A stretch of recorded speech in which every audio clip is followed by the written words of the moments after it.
Yo, what up, what up, what up? What's good? What's good on this Sunday, December 31st, man?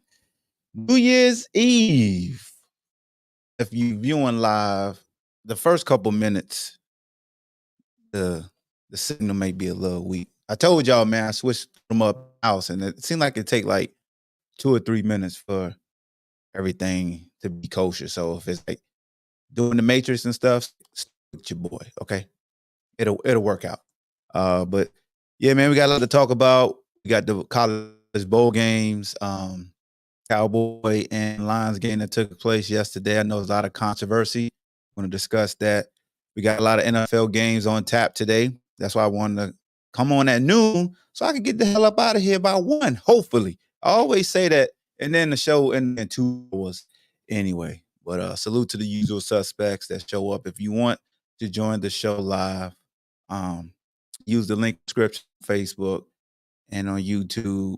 If you're on Twitter, I can share it to actual tweet of this stream. So just let me know in the comment section if you want to join, if you want a link to the show, man. But where should we start? I guess we start with the Cowboys.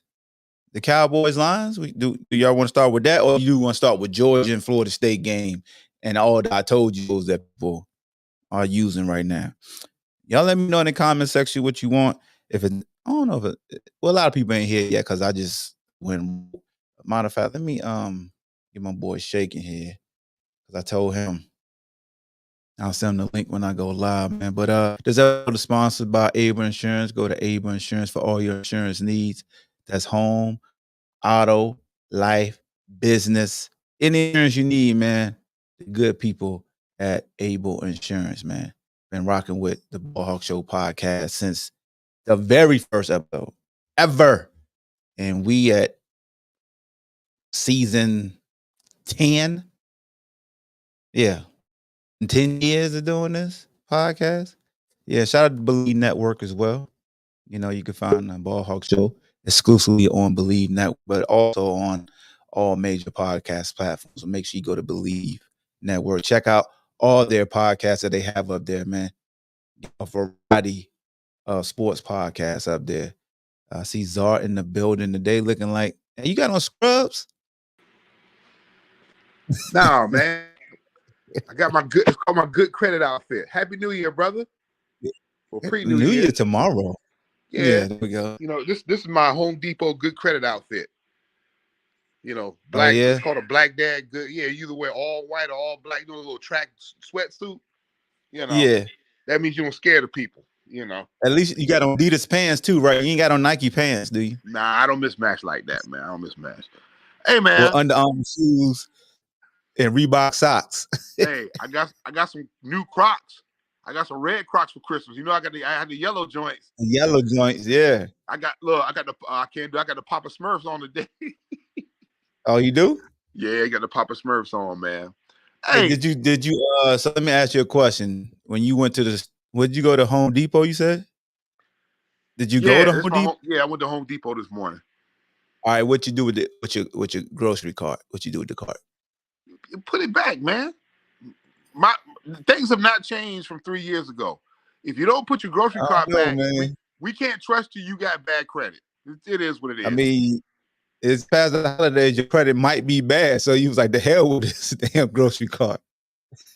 Well, yeah, but you know, I try to set an example for the rest of the people. This old white lady, she seen me, and she said, "Oh, let me go ahead and put my grocery cart back." You know what I did for her?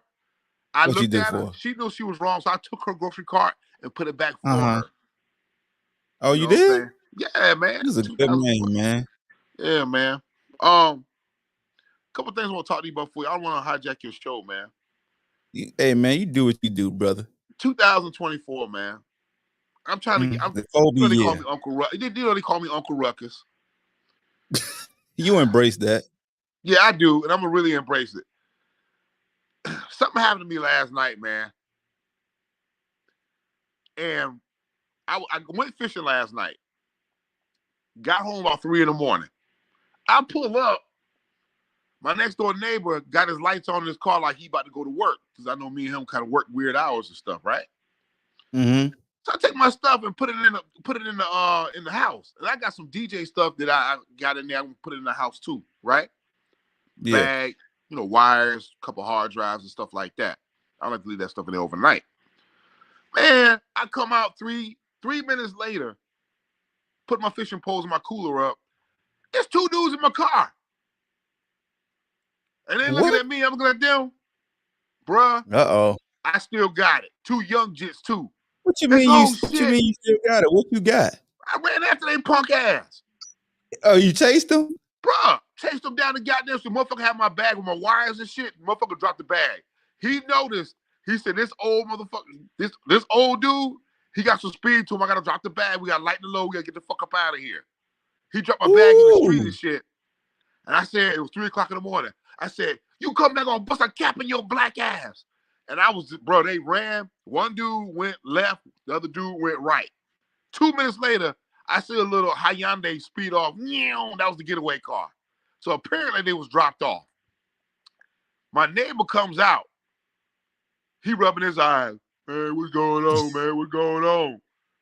I'm like, bruh, you just didn't get home from work?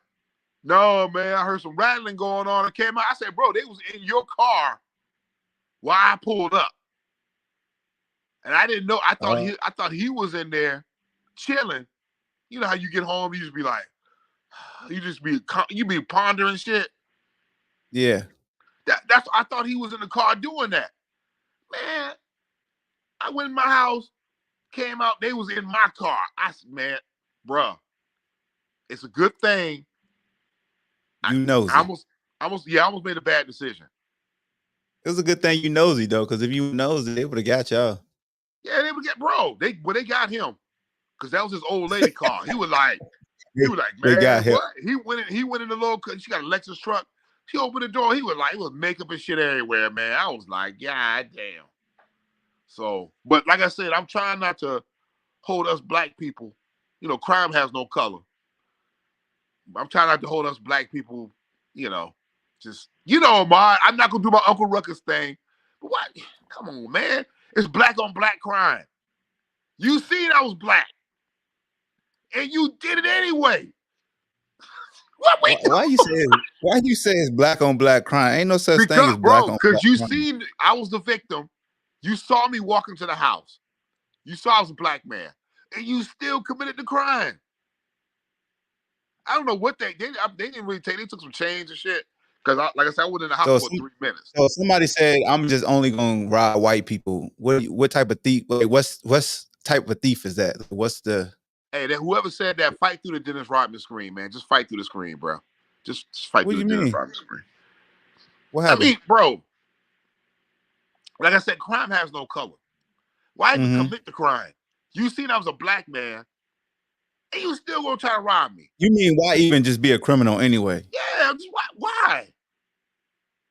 I gotta move to a different neighborhood, man. I need some diversity in my neighborhood. I need some nosy neighbors like myself. I do, man. I do. Yeah. But anyway, I'm gonna get out of here. Hawk, there's one thing I do want to address. I know you probably got a schedule. Man, Florida State's some suckers, man. All right, yeah, get it. Talk about that. Talk about Florida State. I mean, they got their ass whooped. I ain't gonna lie. Yeah. But you knew that going in once you saw how many people opted out. Well, that's the thing, bro. You got motherfuckers opting out. Like, I can't tell another man what to do with his college career. But there's a camaraderie with your brothers and your team. You got UGA walking in. The only people that's opting out for UGA is probably you hurt or you got NFL draft, coming up, this and that, whatever. I get it. Okay. But as many dudes that opted out for FSU because they still salty over first the ACC joint and then being left out of the college championship. Come on, man. You let them dudes get obliterated. Like the time where we from, and I'm sure dudes still opted out. It's just like, I'm not playing, dog. We all not playing. Why subject? Those are really not your brothers. And I understand dudes got a chance to play that don't normally play, but it showed. We talking about a running back. And in the fourth quarter, 10 carries, 105 yards. That's ridiculous, bro. For FSU's supposed to be 4 to 5 deep at every position. Historically, Florida State, they're so good in the past. It don't matter who they put on the field, they're gonna compete regardless. That's some bullshit, man. So if I'm a player for FSU on the team, I'm looking at my dude like, bro, you wasn't really hurt. You're not going to the NFL. What you gonna hit the transfer? Some bullshit. Yeah, that's what I'm saying. So if they transferring, why should they play? Well, if they transfer. You can't help that. Because you want to be good for next season. I understand that. But you got motherfuckers transfer. Huh? So I cut you off. So if a guy sits out, so if there is a guy on Florida State that sat out and still on the team next year, you have an issue with them. Yeah, I got a real issue. Especially if you are if they sat out and they leaving, you don't have an issue.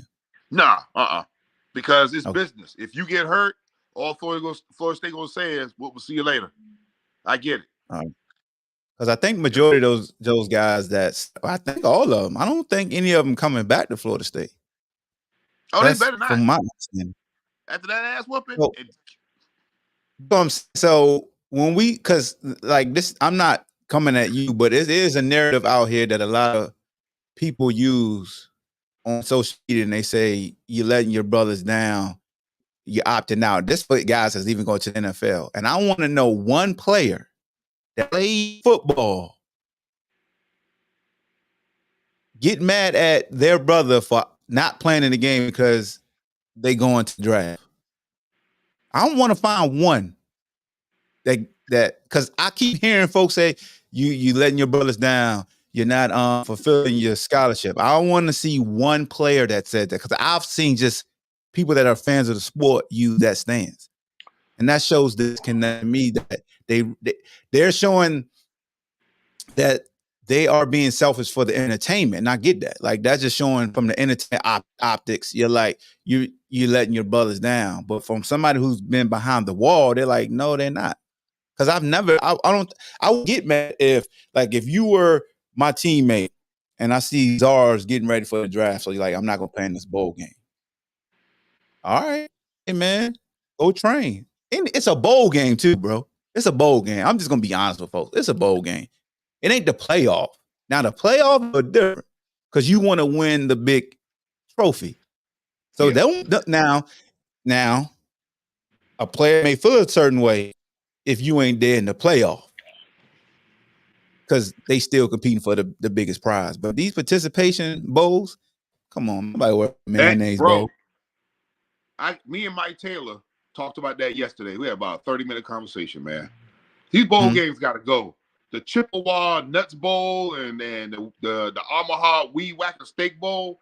Get them out of here, bro. When we was growing up, I disagree though. I disagree. Not from a developmental standpoint. Not from the aspect of these universities that need that extra cash that bowl game bring. I get it. You know what I'm saying? You can use the bowl practices are gearing towards the next year. So you start getting younger guys ready, get them some experience. Like, it's a springboard. So that's important. I get it's hard for a fan and the consumer to keep up with them, but from somebody who's trying to run a program, a coach is trying to build a program, a recruiting tool as, hey, we have postseason play. Look at the gifts. Look at that. Like you need that. That's a bargaining tool. I get it's a bargaining chip, but you have to admit the bowl game is watered down. I mean, you can have bowls, add about 3 or 4 more bowls, but this is out of control. Because like when we was growing up, you had 8 major bowl games? The Sugar Bowl, the Cotton Bowl. It was major. It was major bowls. It was a lot of games when we were coming up. It was a lot of bowl games. Yeah, but now it's just like you got a team that's 6-6. Like when we was growing up, 6-6, your ass is sitting home. There ain't no goddamn bowl game for you. No, stop. I went to a bowl game at 6-6. It's like, stop, Czar. Where? Look, my last year UVA, we played Georgia in Hawaii. We were 6-6. Y'all played where? We played in Hawaii. We played Georgia. We won 6 games. Back Yeah. you needed to win 6 games to be eligible for a bowl.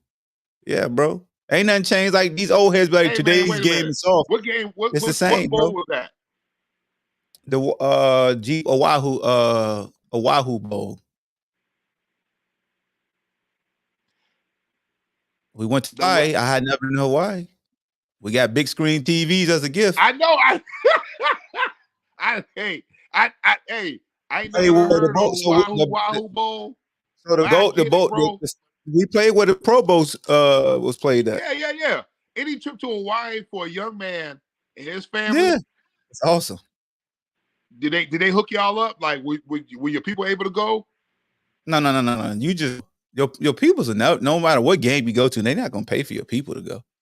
Oh, That's okay, it's just okay, school officials. Yeah, school officials yeah. and Okay, so yeah. wait a So minute. What yeah, was 6 Georgia's wins record? is the same. 6 wins. That's all it took. 6 wins. They just started the 5 wins then. Now all it took was 6 wins. Okay. Yeah. Well, put it like this. I'm glad you had a good bowl experience. It's a participation game. Yeah, man. UVA don't need that. Georgia didn't need that. What are you talking about? Bro, You as you a gonna young play man like probably who gonna turn that down? So East Bowl game we went to, like the Peach Bowl we won 9 games, so we was playing Georgia that year. But Is then that the with next Aaron year, Brooks? then the next year we played in the Micron PC Bowl versus Illinois in Florida. Micron. Yeah. I get it, man.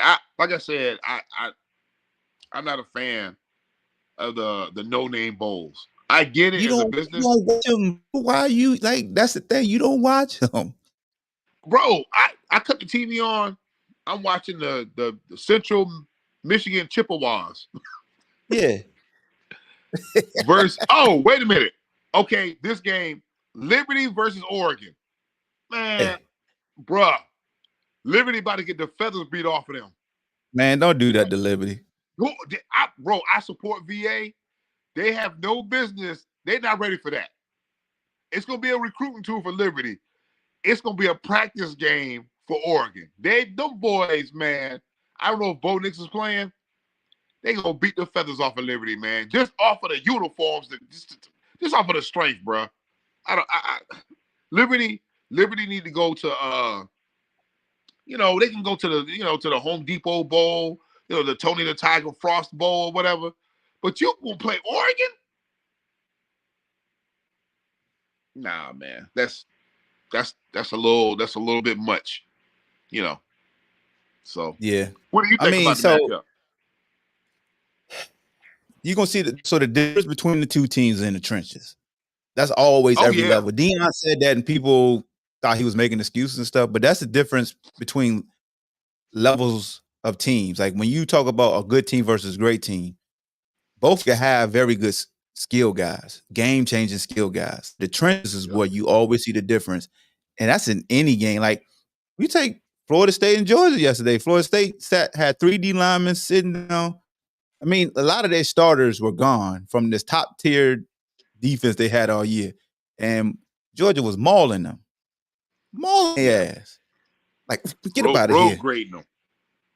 Get out of here. You know what I'm saying? So when it come to Deion in Colorado, anytime they play somebody good, what was it? Get up out of here. His line was getting their ass whipped. I mean, I'm just like, that's why Deion's making it a point now. You better get me now. These linemen.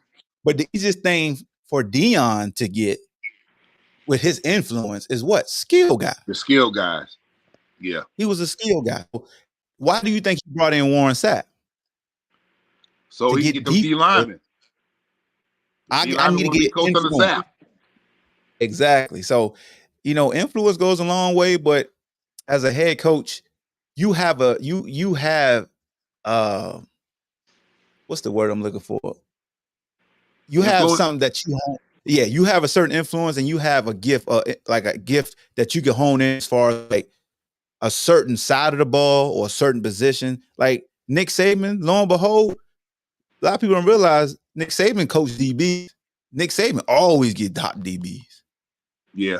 I know he get the creme of the creme period, but look at his DBs. He get very good DBs. Yep. Just like was Dre Bly was in Carolina? He Some of was the getting top them corners. DBs, yeah, He some of got the the top young boy. DBs was like, hey, Dre Bly, you know. Yeah, he got the So young I boy get what from you're saying. 757. I forgot his name. Transferred to Texas A&M. Was it? I start with a G. Groves. Damn, I forgot his name. I know it's Pop. Damn, I just called it Pop's OGs. But anyway, he had got him. You know what I'm saying? He was a top flight. Yeah. But yeah, man. So, my man Alex, the only kid he would have an exception for if he sat out of his playoff game was Michael Penix Jr., the quarterback from Washington, who had a history of injuries, and he think Yeah. he should sit out. I mean, I can see both sides of what people are Mm-hmm. talking about, but like I just it's brotherhood, man. Like if you forget, like you said, if you getting ready for the draft, hey dog, this is a business. But see, Yeah. they didn't teach us. They didn't teach us that back in the day, like it is now, because it was all about man, put it on the line. There's so many players in the past that got messed up in the bowl game that didn't really make it to the NFL because they got injuries and stuff like that. You know, because Yep. it was the coach was like, hey man, tough it out. Don't worry about it, it'll be okay. And then you just discard it later on in your life. Now Mm-hmm. it's like a financial plan, like you were saying. My body is, I think you said it, my body's like my business. I gotta Yep. protect it. It's just this is my livelihood. So I get it. I definitely get it, bro. Yeah, and I think a lot of people truly are angered because for many years nobody wanted to tell the athlete that they are a walking business. They just want, they walk in entertainment, but with Yep. entertainment comes the business side. So everybody could be selfish, but the entertainer, and that seems like isn't any realm, whether it's the actor that's holding out for more money for this movie or the WWE wrestler, like anybody that is the entertainer, we won't let them be selfish. They got to be Yeah. selfless because they got to entertain us. They got to do it for us. But yeah, man, I just think we just got to continue to. The more we stop thinking about the yesteryears, the more and easier it can become to digest new brand of college sports. It really is. Like everybody always screams parody. I want parody. I'm tired of the same teams going. I'm tired of Bama always in the championship game. I'm tired of this, tired of that. If you think about the transfer portal, and if it's hard for teams to consistently be good, that's in itself parody, right? Because you just don't know who's really going to be good because of the transfer portal. Yep. You're So if right, you man. really like parody, you're going to embrace this transfer portal because it's going to cause chaos. So every single, if you're a season ticket holder, you're going to hate shit. You know what I'm saying? If you're a donor, you're going to hate the shit. I get that because your heart, you want your return on your investment. So I agree with, like, I hear those folks out for sure. Stephon, what's up, man? What All right, up? Steph. What's good with you? What's up, Stephon? What's good, Zai? Man, can't call it, bro. Can't call it, man. Also, hey, did you want to talk about the FSU game? Any? No. Huh? You said no? No. All right. Steph, no. Hey, bro, why Yeah, your you're answer gotta be doing. so direct? No. What did you say? Why your answer gotta be so direct? Because it is. I do have before I go on mine, I do got one more question, man. The Russell Wilson thing. Yeah, let's talk about Russell Wilson. I'm getting so many DMs and stuff like that. I know you Broncos are a are fan done. of the Broncos, so yeah, you be the Yeah, I'm looking like, man, leave me alone. But see, people are putting their personal opinion on it now, like it's a violation of the CBA and stuff like that. I want your opinion on it. I don't think it is, because we straight up business is business. We asked you to restructure, or we're basically trying to restructure your contract. We overpaid you by the way. Within 2 years, we got 11 wins. People talking about we did Russell wrong. Oh, we want you to sit out, and we trying to recruit some money. Okay. Now, Hell no. Huh? Hell no. Trying to take some money. You agree to pay The me, man? president log in. Man, it's Get a not my purple fault you ring light. overpaid me. It's not my fault you overpaid me. Y'all let me hoodwink y'all out y'all money. That's your fault, dumbass. Damn. You're right, bro. You're right. But I mean, I just It's about time the black man went up the white man anyway. Knew I was gonna hate that. Shake, what's good? Alex, what's good with you, my guy?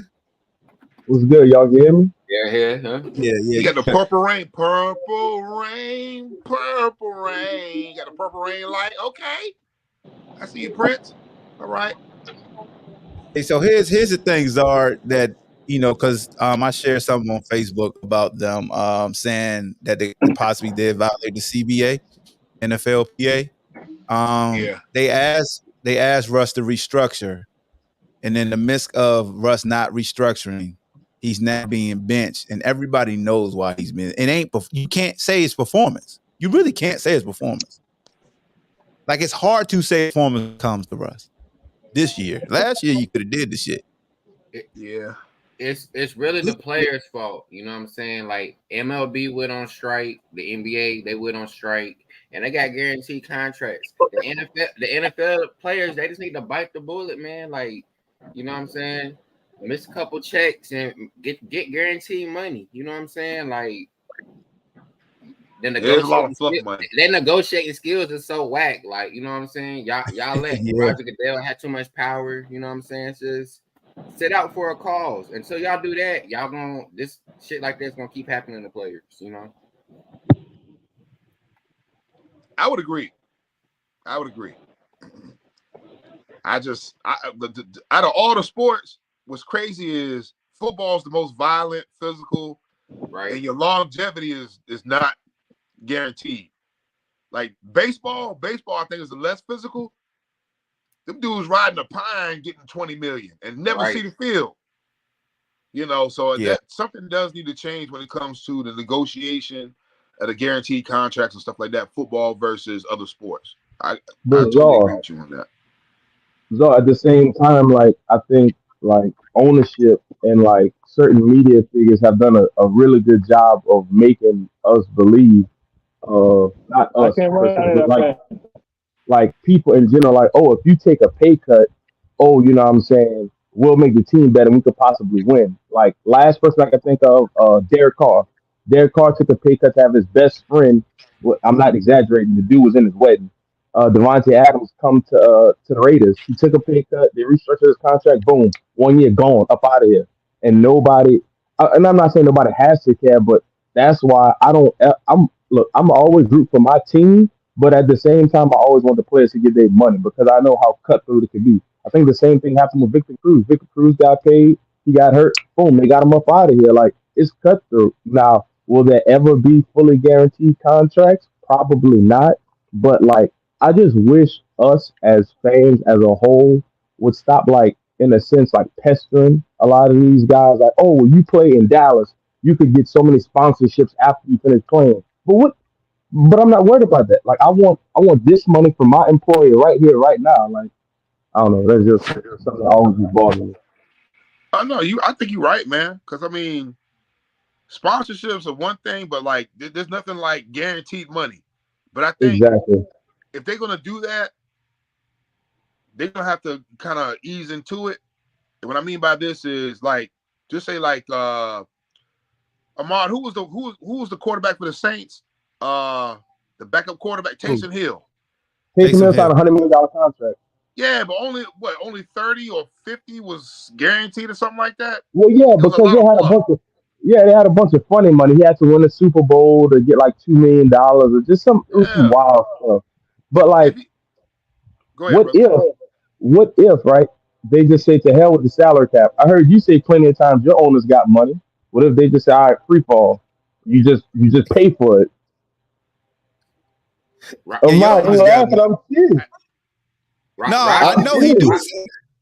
You say that. Your owners got money. My owners got money. I know the Waltons got money. Jerry got money. I'm just saying. But I bet you the Waltons won't be. I bet you Waltons won't be throwing money around though to win. I know they won't. That's We why talking they about call Walmart. Walmart. Hold on. What they known for? Walmart, right? Cheap. Walmart just ain't giving shit away just to get. No, they not. They ain't being It's there a for hustle. nothing. Hell yeah, this shit ain't cheap for nothing. There ain't no buy one get one free for nothing. But just like if you gonna pay the players, if let's say Barry Sanders back in the day, Barry Sanders signed a 50 million, 60 million, everything guaranteed. Not this 100 million. It's just astronomical. Like, ain't nobody gonna pay that in the NFL. Just be real. We're gonna pay Barry, we're gonna pay Dak Prescott $75 million for 4 years. All that And I have $100 no million. issue with that. Huh? I'm with you, Zar. I'm with you right now. You know why? What? We on the Because same page finally? this is why. Because I do not like when these players sign these 6 and 7 year deals. Slave Hell contracts. no. Give me, I ain't going that far. Give me 3 and 4 years. Ezekiel Give me contract. 3-4 year deals. You know what I'm saying? 3-4 year deal. I give you 3. I want no long-term deal. For what? Yep. There's a lot of things that's gonna change after years away. That's like I like the way Dion used to navigate. You know what I'm saying? Like he kept it real short and sweet. You know what I'm saying? So it was always Dion was a straight up mercenary, bro. Yeah, I mean that's what it boils down to. Like, I'll be a hired mercenary. Like, that's why when people always say, and Alex alludes to this, hometown discount. Man, fuck that.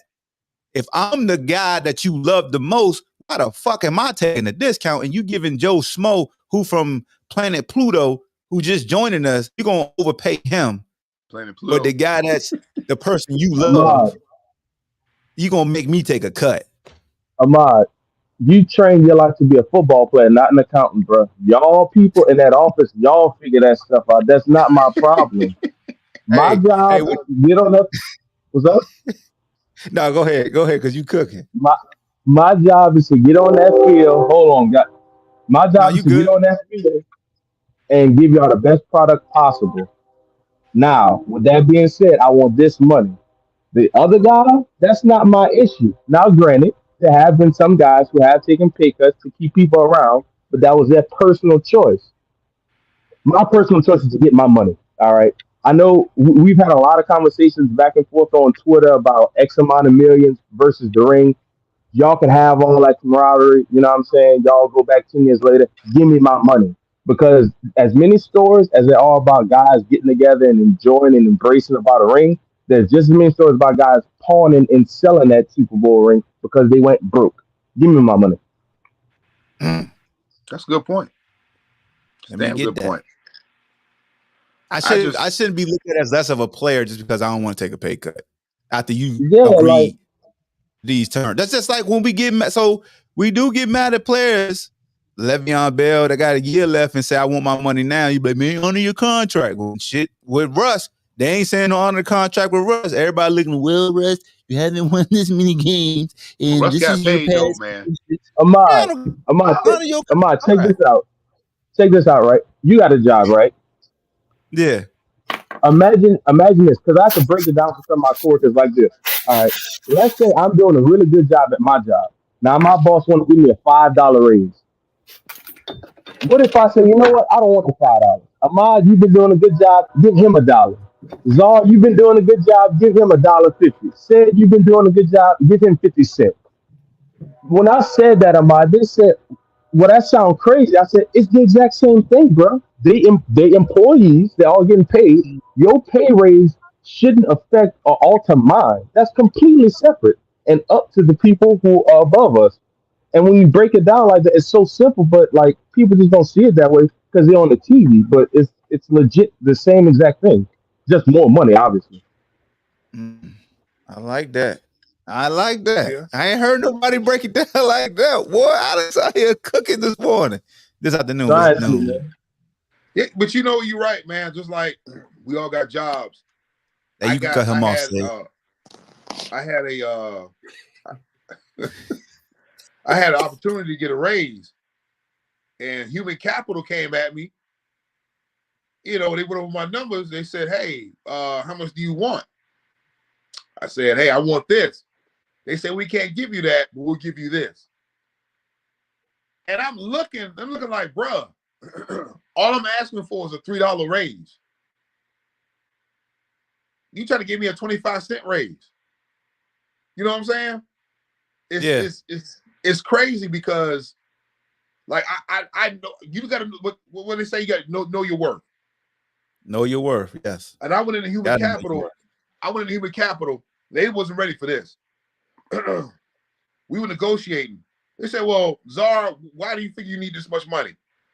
I said, well, first of all, I'm in Florida, which the pay rate is a little bit lower versus someone in Carolina or someone in New York or someone in Texas.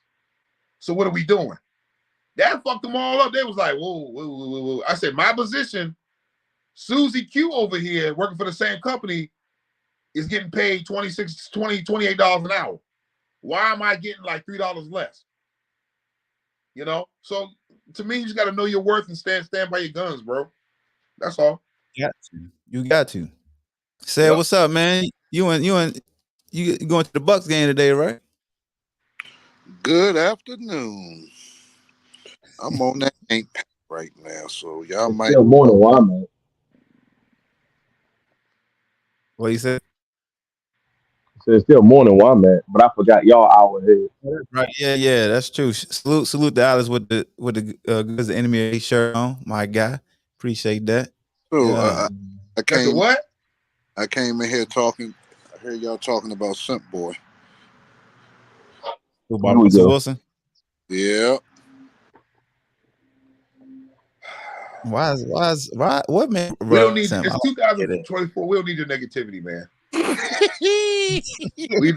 we don't need your negativity. Hey, nobody was gonna say it, so I was gonna be the one to say it. He's a nice guy. Russ is a very nice guy. He's nice. A nice guy too. All I'm gonna say is Pete Carroll looks like a genius now. Why you say that? Yeah, how you look? What he got from him? Bro, this trade is better than a Herschel Walker trade. it was. I mean, they got us. I don't know who. Some heads need to roll. Elway might have to go. Somebody got to go. It ain't like when Herschel won't do nothing though. Like at least Russ was doing something this year. But in premise though, it is worse than with all the trades that they got. But bro, the Vikings didn't cut Herschel though. Yeah, I mean sometimes you gotta bite the bullet, bro. If we cut Russ, Jared Stidham, y'all stupid, y'all cut him, bro. Bro, if you y'all like, bro, if you can't brag about them 3 rings ever again. Shit, why not? I can brag about them goddamn rings, bro. Bro, you gonna be on Charlemagne Donkey of the Day for 3 years straight. Hey, I'm gonna say this: the Broncos, we in turmoil right now. It's never ending. I'm gonna have to pull the parachute for a couple of years and go with the green and gold. You know what that is? See, man, I hate that. Man, yeah, the team that you own, right? The team that you own. Yeah. What am I? He owns some of the Green Bay Packers. Yeah. And speaking of Packers, where is Robert T. Green at? He's still around. He just don't be on. His guys having a great season. I ain't seen Robert T. Green nowhere. Me and him gonna get together. We're gonna drop something for y'all. You know what I'm saying? Okay. We got something in the works. Because I miss Robert T. Green where he goes. He does a self-plug. I am. Let me see if I can get him. The only athlete. This is the Robert T. Green voice. I am the agent that has the only athlete that has the self-value and no other deals, and he did it himself. And I miss Robert T. Green's voice, man. Get him up here, bro, when you can. That's all. I'm gonna hit him up on Twitter. I'm gonna get him up here just for you. Yeah. His guy is playing some ball. Bang, I mean, he played good last year. No, this year he's playing even better though. Like I'm just saying he was playing at a high level last year. Also, I was just saying like this ain't the first year. Yeah. Jake, what up, Jake? It's good. Hey man, ain't you supposed to be chanting today? Y'all better handle y'all business today, man. Oh, we are. The 3-peat and a 4-peat about to happen today. Nah. I see Baker's gonna bake it today. No, he ain't. He said what? Baker's gonna what? I said a 3-peat and a 4-peat gonna happen today. What's the 4-peat? 4-game win streak on them bum ass Aints. Hey, speaking of bums, real quick, Sam Howell playing. So y'all, those of y'all that bet, Sam Howell anytime intercepted. 12 out of 15 weeks. What's 12 out of Steam? 15 weeks he done threw one. So you know what I'm saying? Y'all do that information with y'all will. You know, yeah. He good for it. I do want to transition though, since we're in the NFL. Yes, last night's game, Detroit versus the Cowboys. Your thoughts on the 2-point debacle and how well Dak played? I didn't see the game. Bro, Dak played well. I just seen so many stories, so many variations of this 2-point shit. I don't know what to believe. So any side of the story, you got it, bro. So Ahmad, I think until like there's like some clear audio of what those two players said when they walked by the ref, I think it's all gonna be up to speculation. Because yeah, you can easily say, well, why were they so close to the ref? But at the same time, you can also say, why would they get that close to the ref if they didn't, you know what I'm saying, check? But I mean, first off, I mean, I don't think they should have been in that situation had, you know, certain quarterback taking care of the ball better. But, you know, it is what it is. Also, I think at some point you just gotta keep the extra point. I understand, you know, you want to win the game right then and there, but bro, like if I'm not mistaken, the seed really doesn't change much for them. The 2 or the 3 seed I think was at stake, but you're not getting the bye, so it kind of doesn't really matter. But yeah, I don't know. I just think they shouldn't have been in that situation to begin with because I'm just not a fan of blaming the game on one play. Okay. bro.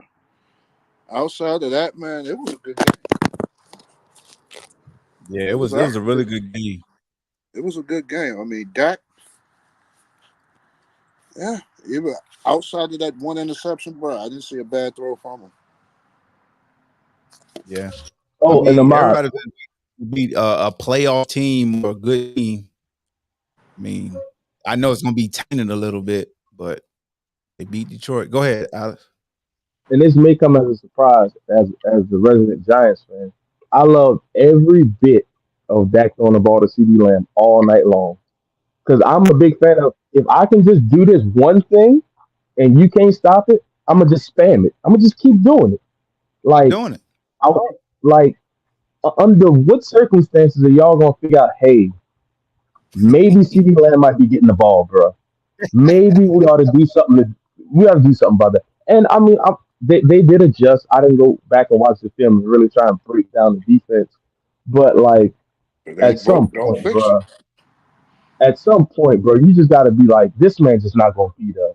And Pollard really wasn't doing too much last night. Towards the end of the game, he had a couple Oh, of decent runs, but it's just like it was CD Lamb. And then he broke the record last night on that fumble he had. I thought that was funny. But yeah, like Yeah. I love it. If I could just do this one play and you can't, well, not one play, but if I could just keep going to this one man and you can't beat it, we just do it all night long. Everybody else, y'all just out there for exercise. Oh well. and bro, that's gonna be the downfall of the Cowboys. They can't run the ball. Yeah. That They that can't, when it but especially against a team like the 49ers. Yeah, yep, because they could pin their ears back and come after you exactly, now. exactly. Oh So yeah. yeah, I mean, but go. CD Lamb, you know, broke Michael Irvin's receiving record, and he did it in 16 games. I know a lot of people gonna try to say, "Oh, he did it in 17." He actually did it in the 16th game. So respect to him for that. The game has changed. To let you know, Michael was balling back in the day. If this record still was standing after a pass heavy league like it is now, Miami great, that's Michael Irvin. You can hit the quarterbacks back then, man. That's why those but see, records are effective. Like if Tyree gets 2,000, kudos to you. mm-hmm. It's a little different, but he did it in 16. He been on a tear for the past, like, I want to say, if you look at the past like 8 games, I think his yard games are like 150, 170. Thinking he Bruh, was coming off back to back games where he was under 100, but he been cooking this year. He bruh. cooked last year. The last 5 games, this man has not scored under 28 points in fantasy. So that tells you something. He has not scored under 28. He has not scored less than 28. Oof. Jeez Louise. So now, Got 40. Yeah, last night. Shit. yeah. So now, is Dak back in the MVP conversation? No. I'm not doing this. No. I'm gonna give him credit for the win, but no. Hey, what's on? Absolutely. 345 yards, 2 touchdowns versus the Lions.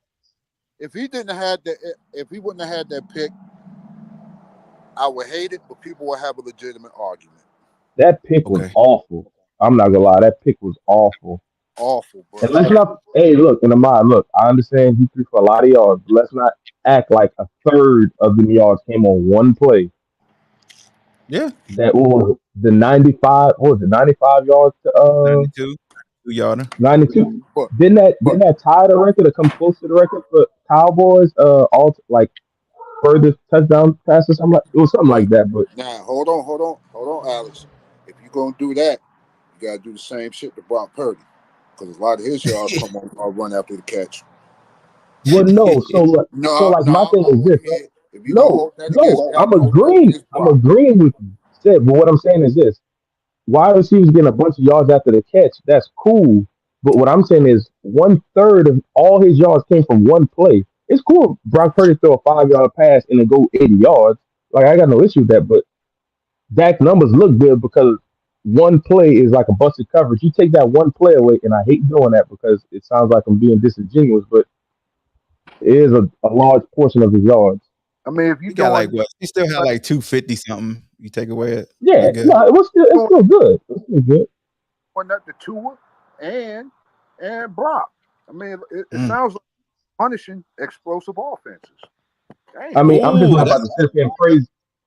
Well, I'm just not about to sit here and praise the Cowboys all day long. I'm sorry, like I see that. you know what I'm saying. I gave him a little, but look, I can't do this all day now. All right, now we understand because at first we were like, damn, because what Seth was saying to you made perfect sense. Like, well, shit, we're gonna be looking at everybody big plays and say, take that away. It's almost like that back right. Got 2 runs of 60 yards. You like, but you take away the 2 60-yard runs and how many yards he had left? It's like, well, shit, them 2 runs broke that damn goal. We ain't do nothing else. And I also only said that about because we're talking about the MVP race, and since it's so close, I feel like you have to start nitpicking.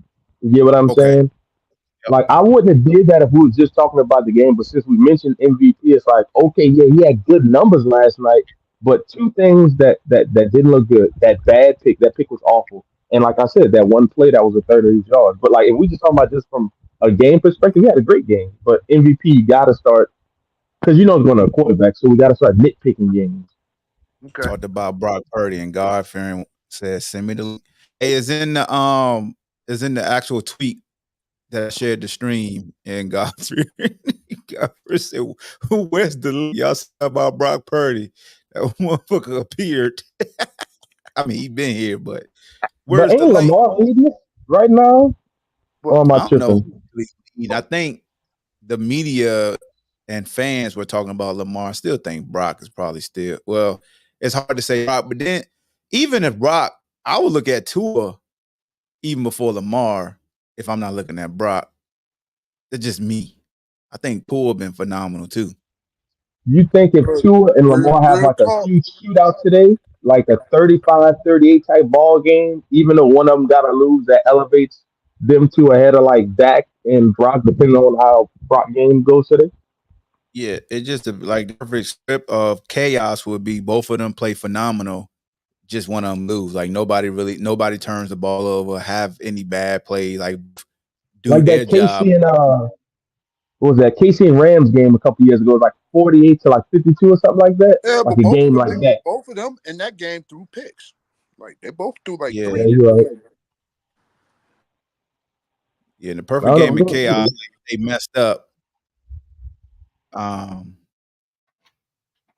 Like if somebody mess up, both of them mess up the same, and then you still got to fight for who you think still the MVP now.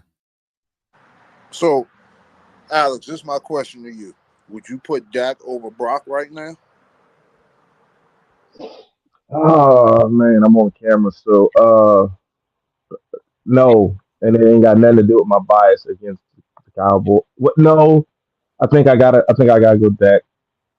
I don't know. It's hard to say off the top of my head because I haven't watched every single 49ers game, but I do know Brock had that skid whenever Williams went out and I think Debo went out. But the 49ers did put pressure on Dallas. So I have to really go back and look, but I think it's close. Oh, they got I after don't. I Dak think ass. They had That Dak shows he's ghost. not the most. He's not the most valuable on his team when you losing components and you're not elevating your squad. You know what I'm saying? Like but I think he needs them around to look like that. Hey, can I no, ask you're a right. question? Lamar loses pieces. Lamar done lost a couple running backs. But a left tackle ain't just a piece, though. I think we glossing over that. Like a left tackle of his caliber is probably one of, as far as importance goes, you could say Trent Williams is probably like, obviously quarterbacks mean a lot, but besides quarterback, Trent Williams is probably like a top 20 player as far as importance goes. If Like in the CMC is not NFL. there, Brock Purdy won't function at all. Hey, can I ask a question real quick? Because I heard somebody say that you got to elevate your players. So I don't know if y'all remember when Peyton Manning won. I think it was like 2008 with the Colts. Yep. You do realize he had four of his players have over 1,000 yards, all-purpose yards, right? Marvin Harrison, Edge, Edge, I believe Reggie Wayne, yep, and I forget. Bunch of mine on that end. team. And What was the tight end he had?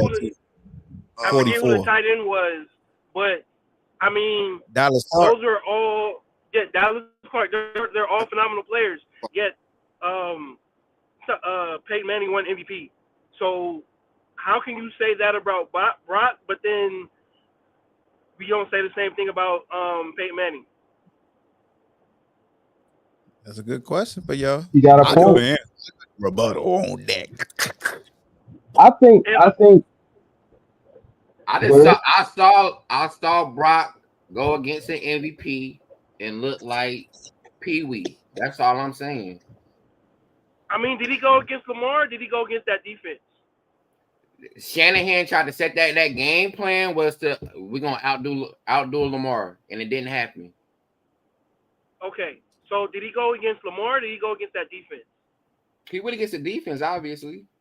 Okay, but when they was making traction in that game, it was through CMC, and they stopped going through CMC, the MVP. And you are correct. But can we also acknowledge the fact that they work off of each other? CMC can work anywhere, man. Without Trent, I don't think none of that shit worked, but that's just my opinion. What was that? Without Trent, I don't think none of that shit worked, but that's just my opinion. Hey, bro. At least not that as effective. There's so many people. I mean, you're not wrong. Crazy. You're not wrong in saying that. Game manager. Hey, but the real question is, who's gonna be offensive player of the year? Because I think we all agree that a quarterback gonna get this MVP. Who y'all think gonna be the offensive player of the year? It's gonna be CMC. CMC or Tyreek. It's gonna be CMC. Either CMC or Tyreek. Don't CMC got like 20 touchdowns this year or something? I said Lamar before the Niners game. I'm with Lamar now. All right.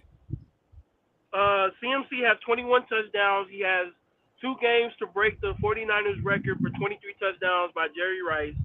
He's already, I think he's either at or close to 2,000 all-purpose yards. I hope he breaks that record. So I'm not. If he wins I mean, with that being said, I do think for me he would be my top runner for MVP. But if not, then he'll definitely win Offensive Player of the Year. Hey, how many 2,000 all-purpose yards did he have with the Panthers, Jake? Like 2? One. He had 1,000 receiving, 1,000 rushing. Yeah. All right. I thought Ain't it like only 4 guys to have that though? That's what I'm saying. I believe so. Anyway, you can't plug Brock Purdy anyway. You can't put Brock Purdy on. It's CMC, Saquon, and somebody else. I think it was Marshall. Yeah, Marshall. Falk. They did what? Hold on. To do what? 1,000 and 1,000. Oh no, Roger Craig did it first. Yeah, Roger Craig was the first to do it. I think Marshall. So what, that's 4, right? Yeah. Saquon and then CMC. Yeah. Saquon got 1,000 yards. I know he had 100 catches. I didn't know he had 1,000 yards receiving. I want to say it was the last year with Eli, if I'm not mistaken. I think it's the year. I want to say it's the year he won. He beat out Baker Mayfield for Rookie of the Year. The Swing had 100 catches that year, not 1,000. I know what record ain't gonna be broken by. Somebody fact check that for me. But anybody gonna break Eric Dickerson? Nobody breaking Eric Dickerson shit. No, he never had 1,000, bro. He had 91 catches that year. No, okay, he had 720. And it was one year that he was almost close to getting another 2,000, wasn't it? Yeah, CMC? Yeah. He had another year. So he had What do y'all think about? Why you think about Josh Allen as Offensive Player of the Year?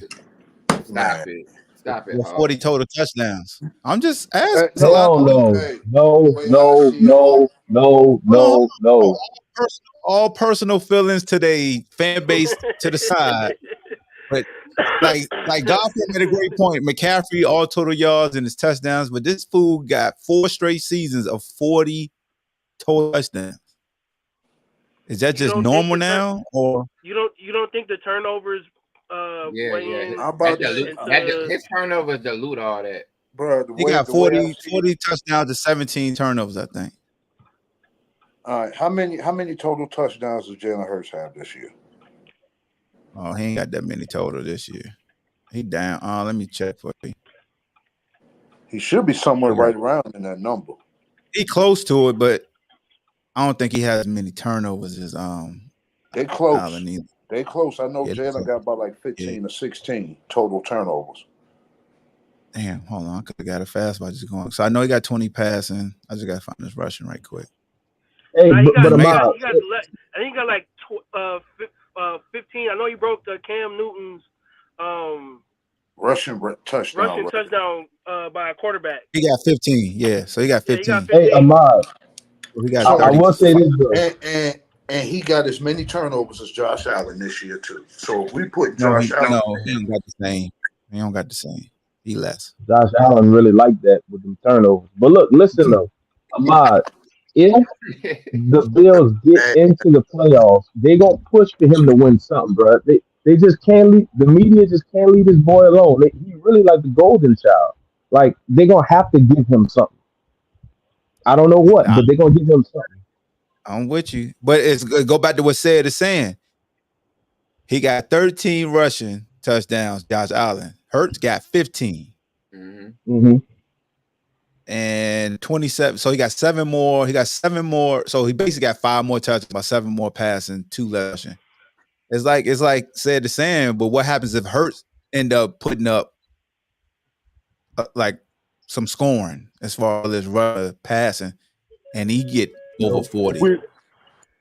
If we put Josh Allen in that conversation, we got to put Jalen Hurts because they practically the same fucking quarterback. They're practically the same. No, but they love like do y'all listen to the games with like the volume with the commentary on? Do y'all hear the way they be talking about Josh Allen? Like he's way up here, and Hurts is somewhere like around here. Like I literally listened to Tony Romo talk about how great of a leader he is and all this blah blah blah roller coaster stuff, and literally say Josh Allen 40 total touchdowns, and the team has 17 turnovers. Yeah. No. The team don't got 17 turnovers. He got We'll see. 17 Hey, turnovers. we'll see what Josh Allen isn't when Stephon leaves. We don't When see it Diggs, today. I don't when think they Diggs get cover up him, but that's out of another there, story. when Diggs get up out of there, y'all see what Josh Allen looking like. Like, what did he look like before he got there? You know what I'm saying? Like, that's a He So big look you like my think difference. quarterback. you think Stephon Diggs is really leaving Buffalo? Yeah, Hell yeah, he tired of that yeah, shit. He just hell ain't yeah. doing no He But finna business. hold leave on, with who gonna pick Buffalo. up that contract? He leaving We're Buffalo, talking bro. about receivers. I just want to say, after CD Lamb's great performance yesterday, he's now leading Tyreek by 10 yards before Tyreek played his 15th game or 16th game. I'm sorry. Well, his And, 15 and, because he missed the game. He was hurt. Yeah, and Tyreek still missed the speaking game, on and he that, still And Tyreek missed a game. You know what I'm and saying? still Tyreek So missed speaking the on that, game, and he's still about to have more Yeah. than CD. and still speaking on that, Hey, I Ahmad. don't like the You fact know that the they one dropped thing that that shit. I asked for this year, the one thing I asked for this year from these people that saying Mike Evans is a first ballot Hall of Famer. Oh God. oh, man. He's finally doing it. He's finally Hey doing it. Ahmad. What are you doing? Hey, He's leading the league in touchdown catches right now. He sure is. By He's one hey, over. finally doing it. Yep, he is. He got hey, 13. hey Ahmad. Huh? I just want to say, after my boy got into the Ring of Honor finally, I think the color purple curse is finally off Jerry Jones and the Cowboys. Jimmy Johnson finally in the Ring of Honor. You know what I'm saying? You know what I'm talking about. Until you do Yeah. right, Bobby. Nah. Yep, that's Shit, Hey, true. Y'all they might still they, not they winning might shit. win now. The curse is gonna be there till he die, bro. Nah. Damn. The fact that Jimmy Johnson was the last one of that team to get in the Ring of Honor, that's petty. Like I understand they had their personal stuff, but come on, bro. Like Hey, why? let me double not to cut y'all. Let me double back before I forget. So here's the thing about that Detroit and Dallas game with the debacle by the 2-point conversion. If the refs announce, which I don't know why they announced number 70. He had been announcing all game apparently, but this time he didn't even go talk to the ref. You see him chasing late. That was supposed to be the diversion. And apparently the head coach told them they had some up their sleeve and he told the refs. But anyway, the fact that they announced that number 7 is eligible receiver is the reason why Buddy was open. So if you're a Detroit Lion fan, you didn't really get cheated if they announced that 70 was the eligible receiver because now the defense is going to count for 70. They're not going to count for 68. Even if, Well, the ref thought that he announced the wrong number. The refs messed up there. But you scored because they clued in on the guy that was supposed to be eligible.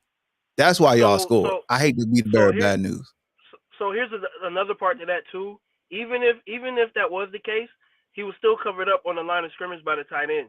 So it He still wouldn't have definitely mattered. was. It still wouldn't have mattered anyway. And as they can complain all they want to, but it was still a legal formation, regardless of the fact of how you want to look at it. And we need it needs to be some type of like balance to where referees have some type of consequences. You know what I'm saying? Like it needs, They it got needs to to, be bro. They it got needs to be some downgraded, but it need to be some deduction from the check or something. You know what I'm saying? Like that last game versus the 49ers Yes. Lamar. The ref tripped Lamar and then they called intentional grounding. Like you tripped the man, dog. Like that, it need to be a no call. You know what I'm saying? You yeah, I need to interfere go with the right. I play. need to put you at the 1 yard line. I'm gonna put you at the 1. Right. You know what I'm Something saying? like that. Because they keep saying they're a part of the field. But then here's the thing that gets me about, and shout out to Bleav. Here's what get me about the refs that I don't like. First of all, you should be able to talk about they criticize their ass like everybody else get criticized. I don't care. Right. Second Right. of all, if you are a part of the field, then I should be able to use you as a pick. I should have run the defender into your ass. You're a part of the field. I'm using every blade and grass of the field. You know what I'm saying? Okay. He said according to many on ESPN, he was not covered up by the receiver. He was covered up. It's a receiver over there. Now, granted, if the receiver is off the line of scrimmage, then you don't like it was it now here's the thing I think. Now, here's what I think. If he's supposed to have been eligible, it's supposed to have been a tackle eligible play. Overall, right. That's what it's supposed to be. So in that instance, that receiver is reporting as being off the line. So you can line up on see what you point. It's just like Kadarius. If you confirm, hey, I'm on, then the ref will be like, okay, but your ass off sides back.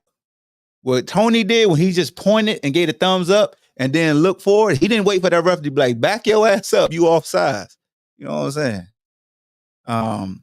But it's supposed to be a tackle eligible play. That's what it is. It's overload. He's the tackle. You have an outside receiver. You still have to be off the line of scrimmage, and boom. But since they announced that 70 was the eligible receiver, 68 was unaccounted for. That's why he was wide ass, and that's why y'all scored in the 2-point conversions. I'm sorry. Now, if somebody else would have scored, then I got gripes with you because he would have been a legal man downfield. I'm with you, but yeah. That's it. What's up, Bleav? What up, baby? No, everything y'all saying is right, bro. Like I was just telling E Jones over here in the crib. E Jones, what's good? Got that little boy.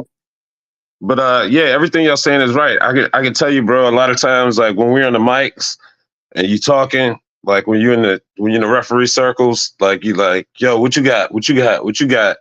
You trying to get it in quick because everybody wants a quick call. Like they don't want you to take your time. Like so you like what you have? Like what you have? So that was one of those situations where it's like wrong call, but something was bad. Like and like you said, dudes covered up. We are counting for 70. 68 did report. We saw that. He did report. Yep. Like it's just like yeah, you should have backed your ass up. If you had backed your ass up off the line like you're supposed to, you'd have got what you needed.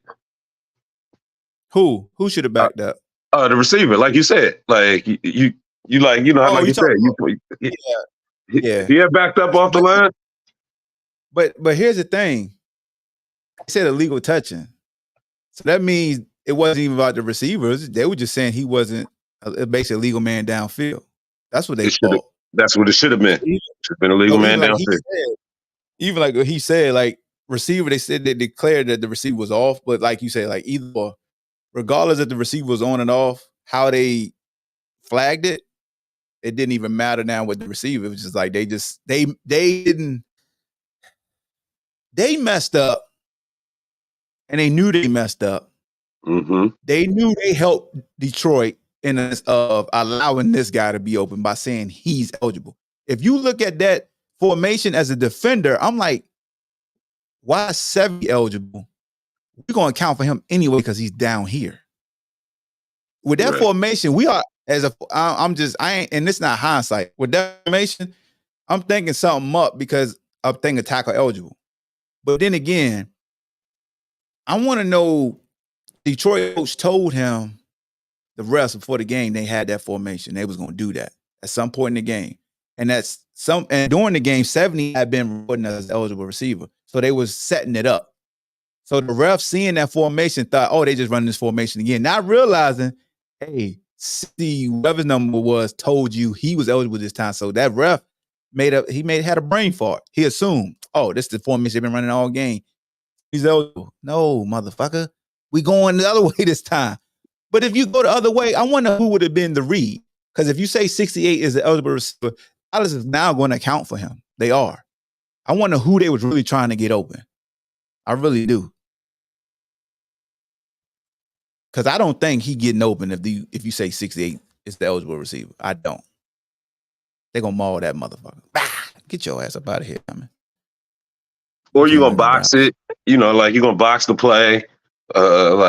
Something. You're definitely going to account for him on the defense if you know he eligible. Yeah, but why didn't he just kick after he got 2 penalties, especially the offsides on Micah? Why not just go ahead and kick and play for overtime? Like, was this just like a springboard or something? Like you feel like you get this 2-point conversion, you like, yeah, we stuck it to you. So I was talking to Coach B, right? And he made up a good point. Now, granted, like I said earlier, somebody maybe fact check it, but I think it didn't matter whether they won or lost. It was only going to, at best, get the number 2 seed and number 3 seed. Now, they could have got the 1 seed with a bunch of help, like, 49ers lose and a bunch of other stuff. But Really? Yeah. Coach B said it like this: we almost to the playoffs. What if I'm just trying to get my guys out of here healthy? We're gonna win this game right here and now, or we're gonna lose the game right here and now. Let's just get out of here healthy because the last thing you want to do, going to overtime, somebody get hurt, Yeah. and now Yeah. you only got 2 weeks. You know what I'm saying to possibly heal up or whatever. And when you think about it like that, it makes sense. I But I that. think in Yeah. the heat of the moment, I don't know if Yeah. he was thinking like that. I'm not a coach, but it makes No, that sense makes to me. a lot of sense. Shout out to Coach B for that, because how you just relay what he stated makes me really back off and say, you know what? I respect that right there. Mm-hmm. I respect that. Yeah, But that my nah, man yeah, Robert Smaller for him, but but he left. So you my man definitely got to Robert T. keep that point. Oh, by the way, the Bills losing. Oh, They lose right game's on. now. Oh Yep. damn! It just shit. It don't 12 take minutes in. Josh Allen long to mess up, but Who they playing today? Let me see. the Patriots, they favor What's by my 14 and a half too. Don't let them lose this game. Please don't let them lose this game. oh my god. This type of game Bill will get up for and they win. That's the golden boy, Ma. You know what I'm saying? The golden boy. Robert T, what's up, my guy? How you, bro? Happy holidays to you, man. How you been? I've been good, man.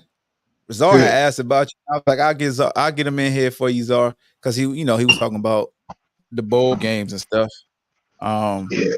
Yesterday, You everybody see, talking I about didn't. You Florida see, I didn't State, come in here Alabama. with Robert T on there. I came in here as the players rep. There's Yep, a reason for that. facts. 2024 gonna be a whole different ball game. All I'm gonna say is Charleston White, 50 Cent, and Ghost, all wrapped up in one. I'm gonna finish this shit. I'm done playing games. Tired of acting like anybody done shit I've done. Tired of pretending like at the end of the day when I say trust the facts, not the process, professional development. When I start saying they've been selling their kids like fucking single Lucy's from Bodega, maybe they understand that shit because they're tired of playing games. I don't. This shit has never been done. This is my bottom line. This is my industry. I'm the most powerful man in this fucking industry, and they doing 60-minute interviews on Rich Paul because he's LeBron best friend. Done with this shit. Done with it. So I'm putting that on record, as you know, to record. When I say shit, I'm undefeated. Everything I say is facts, and I'm not apologizing for people's feelings and shit. So if your parlays is fucked up, if you're gambling -4 is fucked up, it's not my problem. Pay the players, no pay, no play. I'm shut this whole shit down. And when I started this shit, did I not say I was gonna do it? You said it. You Okay. said it. You On done top of that, exactly what you said. You said on it. top of that, I represent the highest rated recruit ever all time since he was 16 years old. You can name every number one recruit you want. Ain't none of them made the money. Ain't none of them did what he did 26 years old. So whether you know him or not, because you don't see him on Pivot Let or the other people know who that shows is. like Let the people Bleav, know who that is. it's a whole different level. We ain't here to tell jokes and shit. We here to get 9 figures, like I said I Who is was. it? It's for Sean Gary. Let the So Rashawn Okay, good. yeah, for so the pack. everything you see, NIL, that shit is pre-post game. It ain't no NIL. I just told everybody that you signed your rights back over to the NCAA when you first went in. It belonged to you from birth. So when I trademarked his name and his logo in college at the University of Michigan, the first to ever do it in the NCAA, they didn't want them to know that. When they went through a pandemic, it's never been in this country, the history of this country, talking about economics, period, that you come off a pandemic and everybody say, oh, now we want to help the black kids make money in their name, image, and likeness. Simple-minded shit, people fell for the okie doke because they couldn't stop me from doing what I was doing. So when Ahmad said before, people don't like to hear about whatever, and then I was talking about Lamar Jackson, Jalen Hurts, and they was kind of be disrespectful to me, like not respecting who I am because they don't see me on fucking one of these goddamn TikTok influencer, whatever. What I've done has never been done.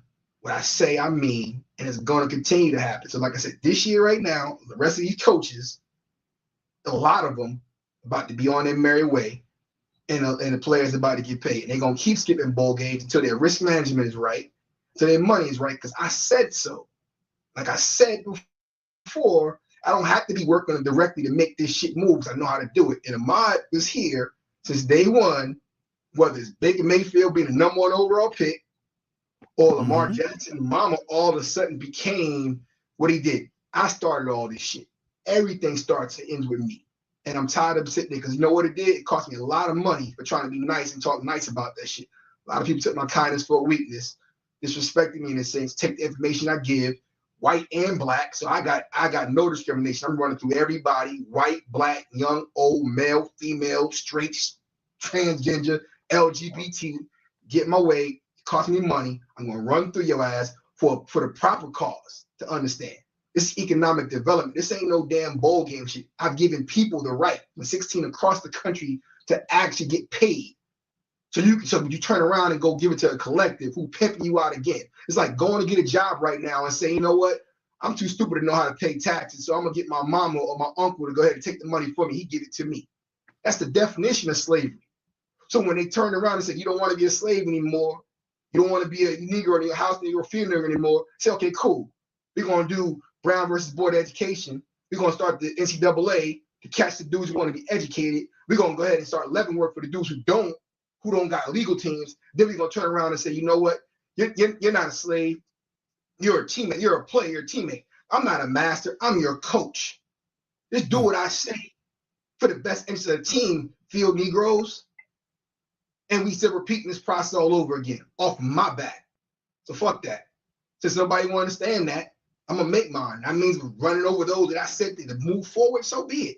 Because that's how passionate I'm about this shit. Because I've been quiet and tired. I'm watching the same people jump up now talking about collectives. All they doing is buying the block like any pimp to a prostitute and running kids do the same thing. Don't understand margins, don't understand their brand, don't understand nothing. You don't have marketing without a brand. I build brands. That's called equity. We are now headed back to digital slavery. I told everybody from day one, dumbasses, talk about NFTs. Ahmad, did I not? I know we had this on record. Yep. Yeah, you talked about 38, whatever $billion later, when we run around creating fucking digital monkeys of ourselves, talking about we want to be free, we right back in the same shit off my back. I'm tired of talking. And the same influencers that said that shit like Des Bryant, name dropping, dumbass, but they wanted me to start their own show. I Am Athlete dropped 12 million. Dumbass, because I started the whole podcast about sports business development. Y'all want to listen to Uncle Shay Shay with his 60-year-old ass, what he do with his balls, like it's going to change your life. I'm tired of this shit, man. It's goofy as hell. It's a waste of time. It's another, shucking jive and shit. Fucking turnover chain, popcorn chain, no matter what it is, carry a boombox in your back, dance and shit, and all these niggas gonna be broke. And like I said before, everybody that y'all talking about, the kid I just developed to get from one point to the next, ain't none of them make more money than him. That's all people understand. They don't want to hear nothing else. So hear that. That's true. I represent $100 million man. I'm the only player in the history of sports to come in the world in the sports, his own sports professional agency, from start to finish. So he's the highest paid player ever in the history of the Michigan Wolverines on defense. That means every Rock Nation, CAA, Jay-Z, Athletes First, fucking Lamar, all of them, none of them had to play on defense, make more money than him. The Green Bay Packers, a franchise location, defensive players all over the world, highest paid defensive player ever. And I'm not an agent. And everybody knows what I am in this industry. So that's my diet chart right now, because when you put stuff on this, I wanted to make it known and clear, since nobody wanted to understand what I'm saying. So the next person to come on in and try to talk like they've been in the rooms that I've been, just be known, and I'm gonna do you like how they like it. They like it like that. If they call it spicy, I'll be spicy. Spicy. Ain't been where I've been, ain't going where I'm going. Like I said again, that's his money. I help him develop. I got mines. And I ain't gotta fucking talk shit or pretend to do something. I do high level financial literacy, fucking business development, transition succession planning. The ball hawk, one of the best in the business ever do it. Not Stephen A. fucking shucking Jobin Smith, who wanted to turn and troll Dallas Cowboys fans like he ain't got nothing else better to do. Real context, real shit to change the situation, and people sitting around still don't understand, well, how did that happen? Nobody want to say, how did this happen? Because I'm the one that did it. And I'm the truest free black man that ever walked this fucking earth. Because I'm the one that said I was going to do it, and nothing they can do to stop me. Now I curse, so now that should basically appeal to Czar and the rest of the motherfuckers around there that acting like their parlays mean something to me. Hey, like Lauryn Hill said, Lauryn Hill, the great Lauryn Hill said, I add a motherfucker so you ignorant niggas hear me. So you have to curse for the ignorant folk who don't want to listen to finally start to listen, because that's a trigger for them. You cuss word, they start paying attention. For folks that say, why you cuss? That's why, because I got to make sure the ignorant folks hear me too. When you articulate them yourself, they turn off. Oh, you're talking white. You don't understand you. Right. But when you say bitch ass fuck shit, oh, he talking my language. What he talking about? Damn. I shouldn't turn my ears on. He cooking me right now. And that's what Robert Bring T. Shannon Green Sharp, do. man, and ask him what he got done, and I'll let you know he ain't got nothing on me. Period. Ran around and shit, fucking sitting there making my work go backwards. That's the point. I ain't do all this shit to fucking be playing games to entertain people on that holiday vacation. I did this shit because it needed to be done. Because we killing ourselves as athletes and nobody want to talk about suicide because it's the same coaches, the same mamas, the same girlfriends, the same fucking people in the industry that drive us to kill ourselves. Nobody want to announce that shit, but they want to do hashtags and shit. So the same Ben Crumps out there, you ain't did shit. I started the Iowa shit, racism and bullying, the only school in this country. Racism and bullying, a settlement, $4.2 million.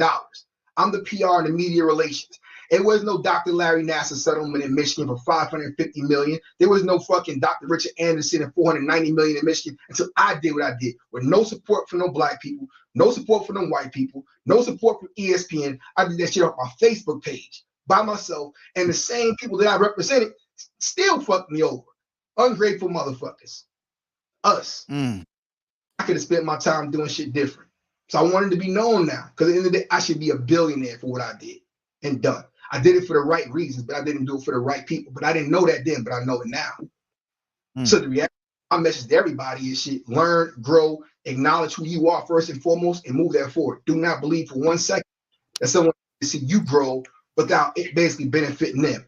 And at the end of the day, it's the right and the wrong thing to do. But what I put into this, as long as I put into it, what I had to go through, death threats and all this other shit, and watch people just basically disregard because they don't see me on some fucking TikTok shit.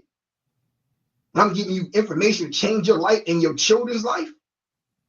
NIL, people running around talking about collective this, collective that. You don't even understand the contract, much less you signing this shit.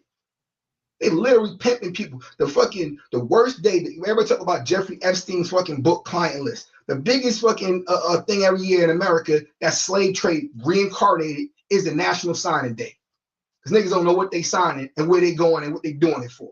Meanwhile, people behind them when they sign it getting paid 6 and 7 figures off their decision they don't even have any control over. Because their little fuck motherfucking AUU coach is telling you I'm the plug. I ain't walking that path no more. You stand next to me, and I catch you slipping, I'm gonna address you and your kind, and I mean white, black, young, old, right then and there. And if you still decide to walk with that dude, I'm gonna tell you how your future gonna end up. Right there in front of your face and your mama's. So y'all can do it. Trust in the process. Done with the shit. Trust man. the facts, not the process. Trust the facts. So Czar, you always said that. Czar, no, I'm gonna fire his ass up. You say something stupid, I'm gonna put Czar right where he's supposed to be, in the comedy lane. In the comedy, and that's why I got off doing this, as I said to you before. But like you said, people don't want to hear stuff. We want to elevate them, so that's fine. So I'm in it for me now. I'm telling you flat out. That's why I didn't come here pre-post game to my company. I didn't come here as RG Sports, the company. I came here as a player's rep. That dude in that helmet and in that suit is what I do. I built that shit. And that shit right there scared the hell out of people in this industry. Because there was nobody saying pay the players, no pay, no play, but me. It was nobody saying skipping the bowl game but me. It was nobody saying that, like I said, the players, their voices will be heard but me. And now everybody want, like I said again, talk about it. Don't even know where the shit started. It is me. And it's going to end with me. Because like I said, this year, there's a few other people on both sides. Collectives, sports agents, all y'all favorite fucking Nicole Lenz and David Mulligita. See, I'm saying names. Rosenhaus is white and black, male and female. It's a reason why 80% of us go broke. It's a reason why I didn't become an agent. It's a reason why people talk about what happened with Russell Wilson and Sean Payton and all them other people. That shit ain't happening over here. You see Sean Garrity, any type of hit and run, crash and shit, where I run around calling Nick Saban a goat. Seeing anybody him drinking and driving and shit. The man, listen, he's explain something again. Facts. In this history of this country, there's about 100 players that's made a significant amount of money. So overall money contract signed in NFL. Rashawn Gary's number 40 right now. Number 40. I'm not an agent, like I said again before. But this is significant to be number 40 overall in a non-quarterback. Because out of those 40, he's the only player in NFL history that signed a $100 million deal, not only coming off the ACL last year tear, but never made a Pro Bowl. He don't even have 10 sacks yet. He only started 2 years in the Green Bay Packers. And he's the highest paid player in the history of their franchise. That's because he's a fucking professional. He was taught to be since 16 years old. And so everybody don't understand that shit.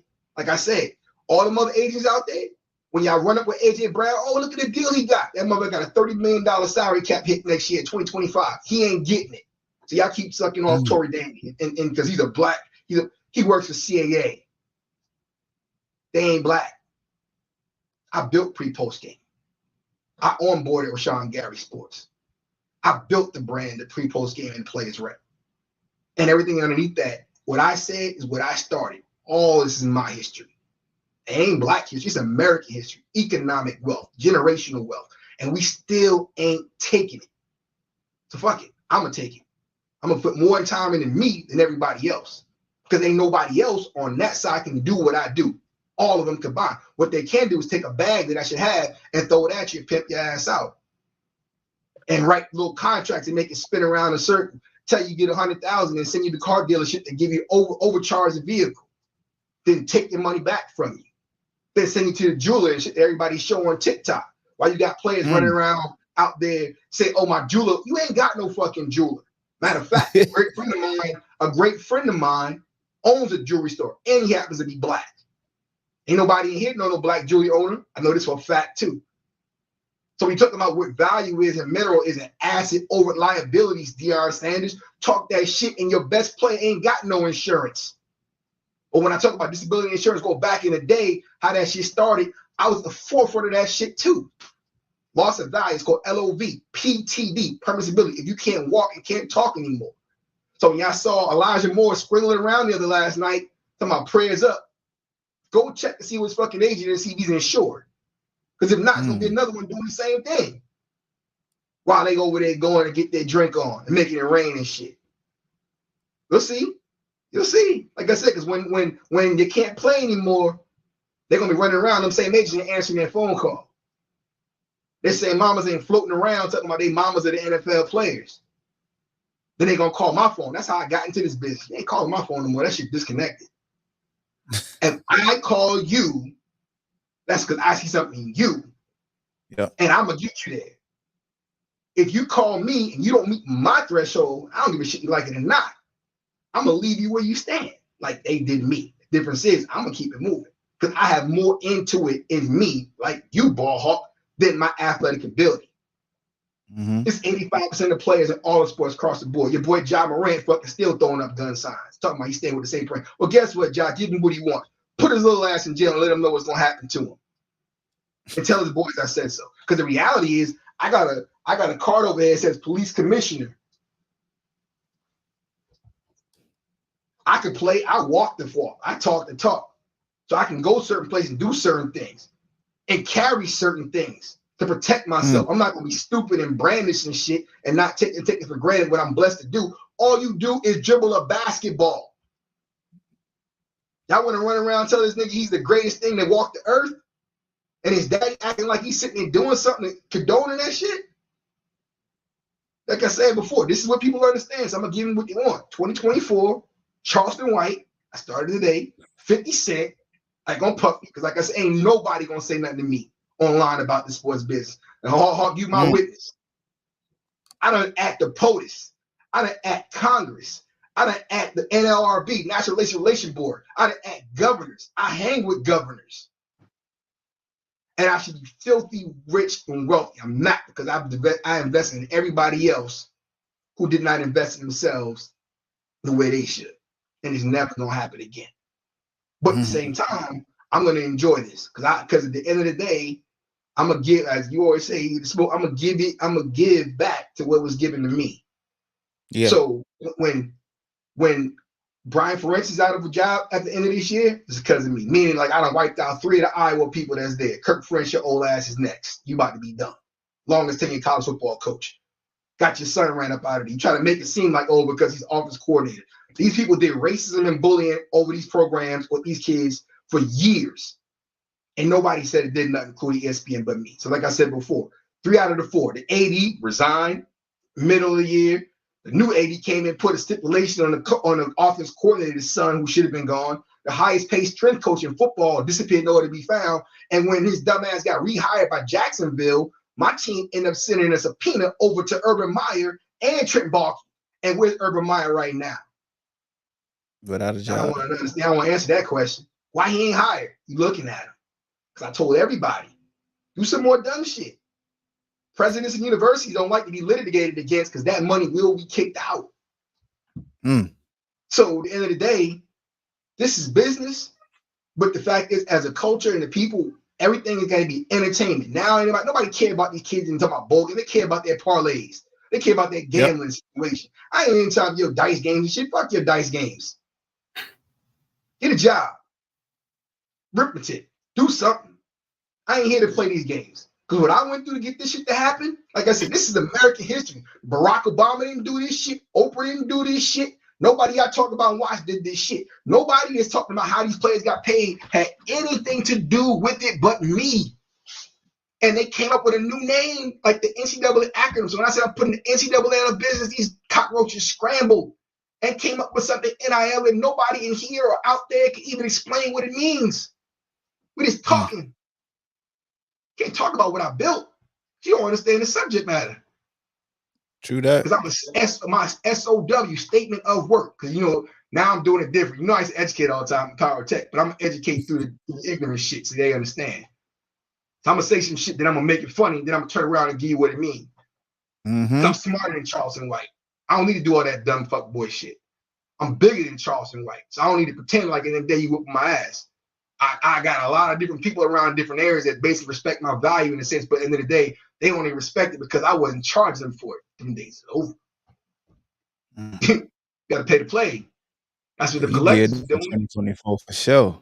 That's it. So at the end of the day, and to please get Czar in here, because if you can, what I'm saying now, after my last time I was on your show, the last thing I'll say on this, the recap, Jalen Hurts, Lamar Jackson. That's the last time when I was even disrespected by some of your audience about what I don't know and what room I've been. And this is before this thing happened. Lamar's about to be MVP again as a player. Jalen Hurts, again, I remind you, is 2 years younger than Lamar Jackson and making $10 million less as a quarterback in the NFL. So while y'all running around screaming about Lamar's mama this, mama that, y'all don't even understand the oopty oop or the umpty up, whatever y'all want to call it. It don't work that way. Man, minimum, if the business is done right, Lamar would be at least $70 to $80 million ahead of Lamar Jackson because he was, than Jalen Hurts. But Jalen did it right as a professional. Now they questioning Jalen's play. Guess what? Checks in the bank. Be a professional. Be a professional. I don't care what the media is saying. Oh, yeah, see, they said, I don't care about none of that. It's corporate America. You want to get paid 9 figures, you can't act stupid. You can, but you're going to lose it sooner than later.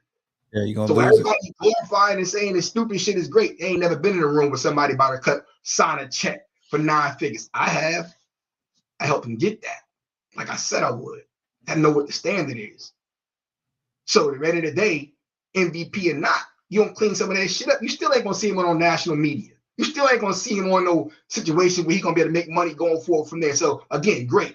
Everybody wants to celebrate. Keep celebrating everybody carrying fucking turkeys and shit for Christmas. That's awesome. I'm so sick of this shit, man. It's 1968. We still marching for shit. We still fucking sitting there like, oh yeah, we will. See, I didn't do all that. Because the only thing people really understand in the business world, they didn't understand black way, they understand dollars and cents. Green. And I affected the bottom line. So when I said from your human rights protections and employment, I mean rights, that's why coaches don't want you to be able to be employees. Because you can't tell a motherfucker get in the back of the line or run your ass back to practice as an employee because your ass will end up on EOC, which means you get sued or fired. So the majority of coaches in the NCAA ain't even equipped to be a fucking real CEO or organizational head in their company. They treat kids like shit to be dismissed and disposed of whenever they damn near feel like it. That's why they all mad. Be mad. I'm the one that did it. You can't touch me. That's why they don't want them to be employees. Because you got to have some level of respect and responsibility and decorum about yourself. But it goes both ways. So, nigga, if you're an employee, you show up for work late, you're getting fired. Don't give me no excuses. I don't give a damn what happened with your mama or your daughter or your fourth baby mama. Don't care.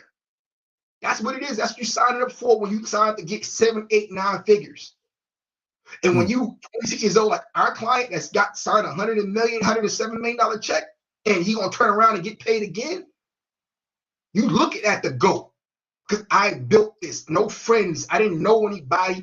I didn't sleep with no AAU coaches and moms and that. And I ain't sell nobody no nothing. I came with a business model and a value proposition. And I checked every box. And I said, this is going to happen next.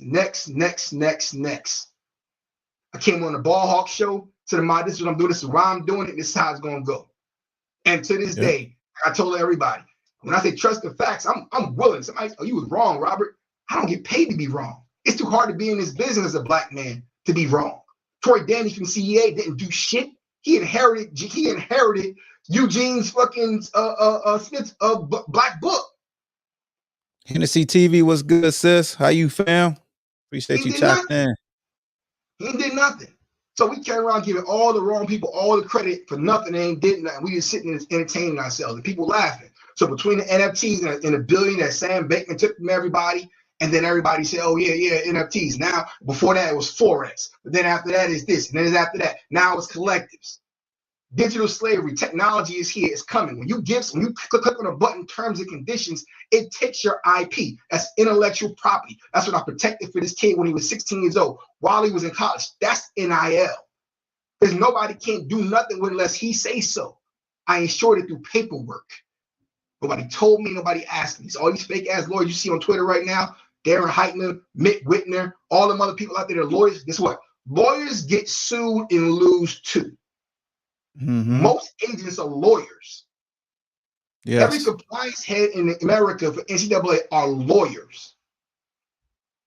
So what I'm saying, I'm not a lawyer, and I beat every single one of them, and I speak freely and openly, and I'm the only advocate. Like I said, when an advocate, I ain't talking no shit when you died. I'm gonna throw a hashtag behind you for justice. Like I said, I went out there and did what I did, and I'm a representative.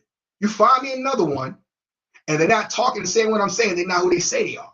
So that means I can help you make money, and I can basically disrupt the whole entire industry. So I can't believe people are so mad. Oh, college football needs to basically, they gonna lose. I don't give a damn.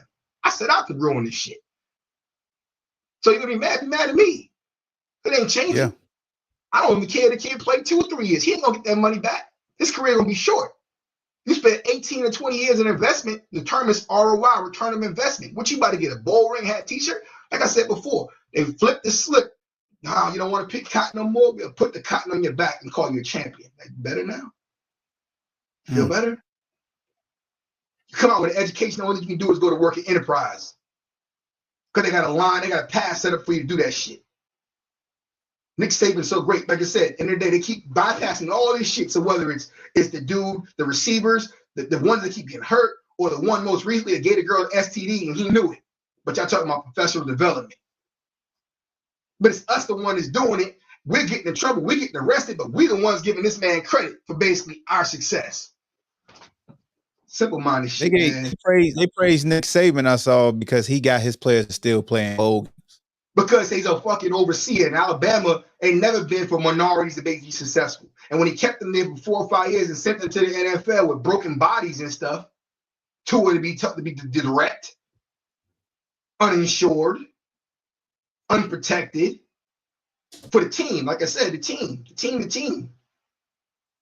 Is we sick, master, coach? I don't care how you frame it. You can put it in whatever language you want. It's the same.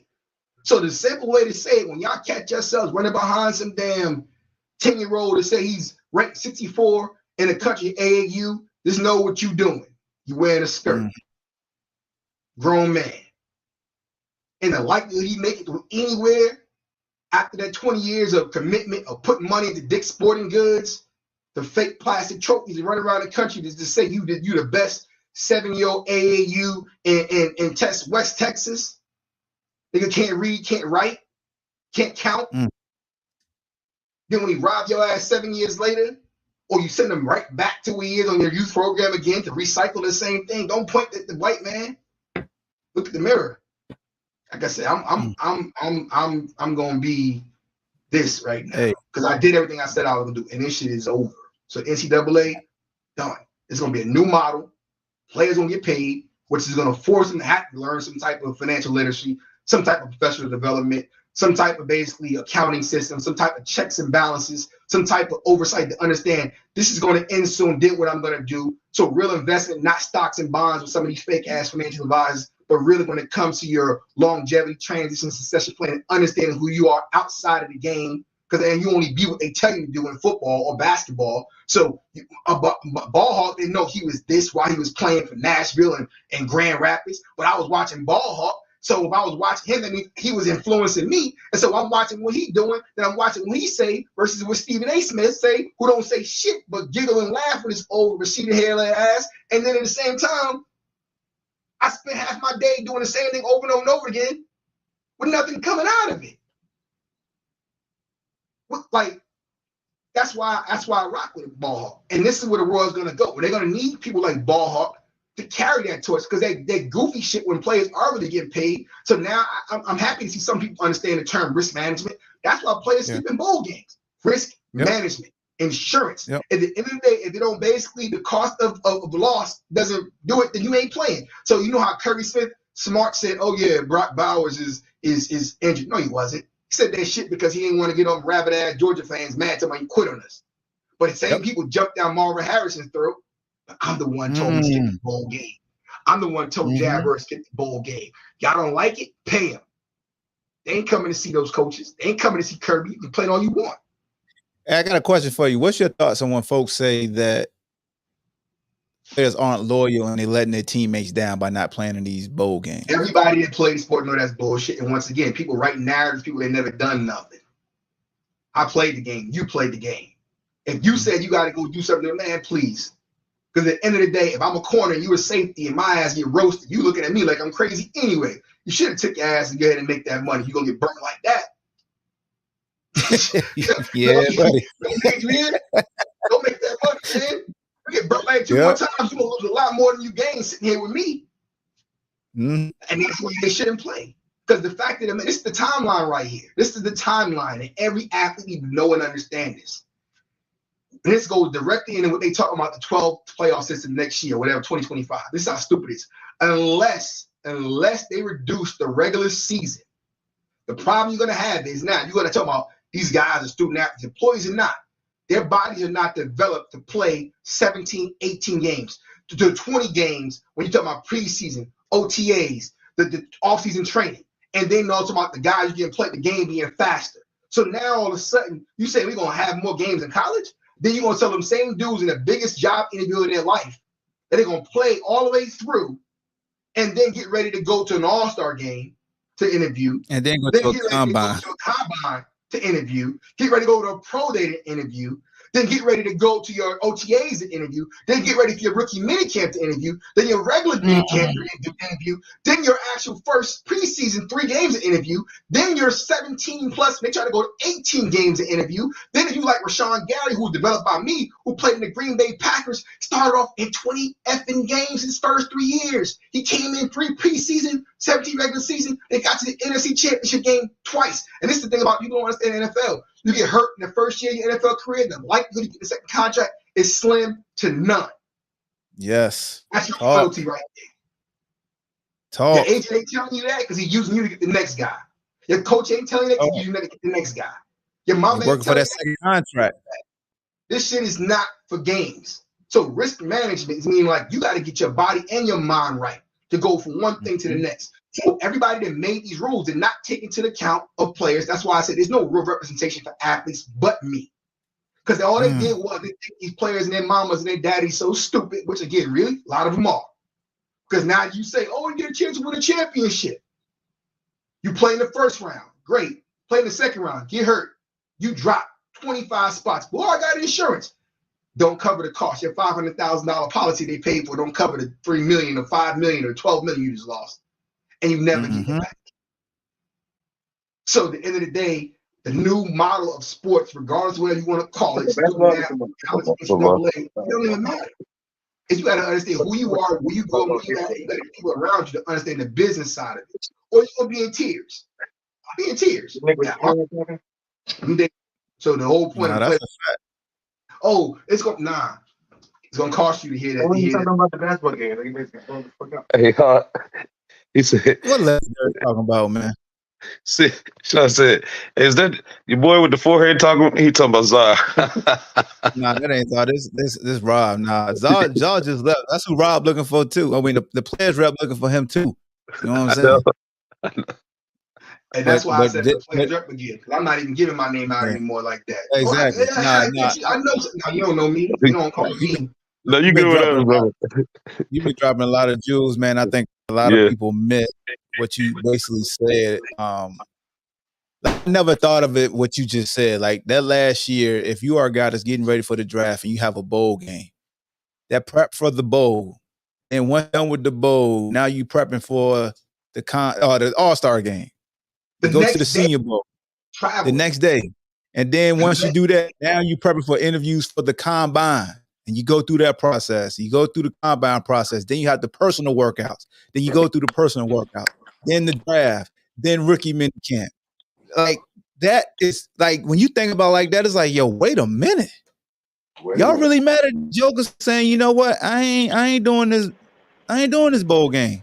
Because people always say bowl games are participation trophies anyway. But now when players listen to y'all, treat it like a participation trophy, they get mad. Like, come on, man. Get mad as they want. We skipped the bowl game the first day, right after they lost to Ohio State versus Michigan. The next day, so I said they don't write this narrative about, is he going to stay around his teammates? The next day, we made the first video announcement in America with his actual logo on. We out. Just so we be clear. So don't make no misunderstanding about it. The number one overall recruit. If you went to Alabama, he'd be the number one overall recruit in their history. If you went to Clemson, he'd be the number one recruit. If you went to Ohio State, he'd be the number one recruit. So the reason why I did what I did when I did is to prove point, say, you know what, no matter who you are, he's my client. When he chose Michigan over Nick Saban and Dabo Swinney, meaning we wrote the script. So we ain't gonna sit there and act like anybody else is the reason for it, or all of a sudden now it's a big deal. No, we did it. He got a $107 million contract to speak to. So what's your problem? Like, we care. That's a fact. Hey, D Money, don't be coming here with your little smooth ass, good type of voice. Yeah, you too. You smooth over there, dog. D Money never seen me like this before either, so he don't even recognize I am anymore. He was listening. Yeah, I'll just be chilling, man. You know. Hey, you came at the right time because the players were up in here cooking. Who you say you be talking like 50 Cent and I forgot who the third person was. Rob, my favorite guy. No, it's players rap, dog. We ain't saying you can't say the all words. It's players rap. Okay, my fault. Yeah. All right, well, I'll say this. That's my favorite guy. The only problem is he's a Green Bay fan. Everything else, I ain't a fan, bro. I do business. I ain't no fan of nobody. Whoever cuts the check, it's business. That's the point. They wrote a check to my client, being the highest paid player in the history of their program. I ain't a fan. That's doing business. So again, you gotta know what, and then you operate accordingly. That's why I said before that I tried to do it the other way, and it worked, but it didn't work for me. It worked for everybody else. So at the end of the day, it's like the reality is that's 2 years. So it's literally, it's more than 2 years actually. But when I'm talking about the athlete, and not just basketball, but football, all the other sports as well, it's like the amount of stuff that goes through and with your body and how these things go with these athletes that they don't get proper treatment, they don't get proper rest. A lot of times the university don't even give them the proper diagnosis of the injuries. They lie to get to do certain things, and then they have no one to talk to or look at once that's over with. And the professional ranks don't care if you played in a bowl game. They'll penalize you for that. Oh, that's you great. Mind if I ask you a question? Hmm? What are your thoughts on the whole Texas A&M situation? How that went down? You mean the coach? The coach and having that number one recruiting class. Now all of them are pretty much gone. Like, what are your thoughts on that? Like everything else, and I was saying before, I don't know if you heard earlier, because you change the name of it, it's pay for play. It's always been pay for play. But I talk about pimps to prostitutes. You didn't recruit guys that developed them. And I'll take Texas A&M and I'll throw your guy Prime. I'm sure you got some Prime fans here, so I'm gonna flame his ass too. Because like I said from the beginning, while all this stuff went down, I told you what Deion was going to do. He's going to sell you used cars and make engines and shit, and leave the HBCUs and their so-called, we're going to be able to do it here in the dust. And I said before, from a player standpoint, to say go to HBCU and they can do the same thing at the pro level is not being serious about the profession that they go in.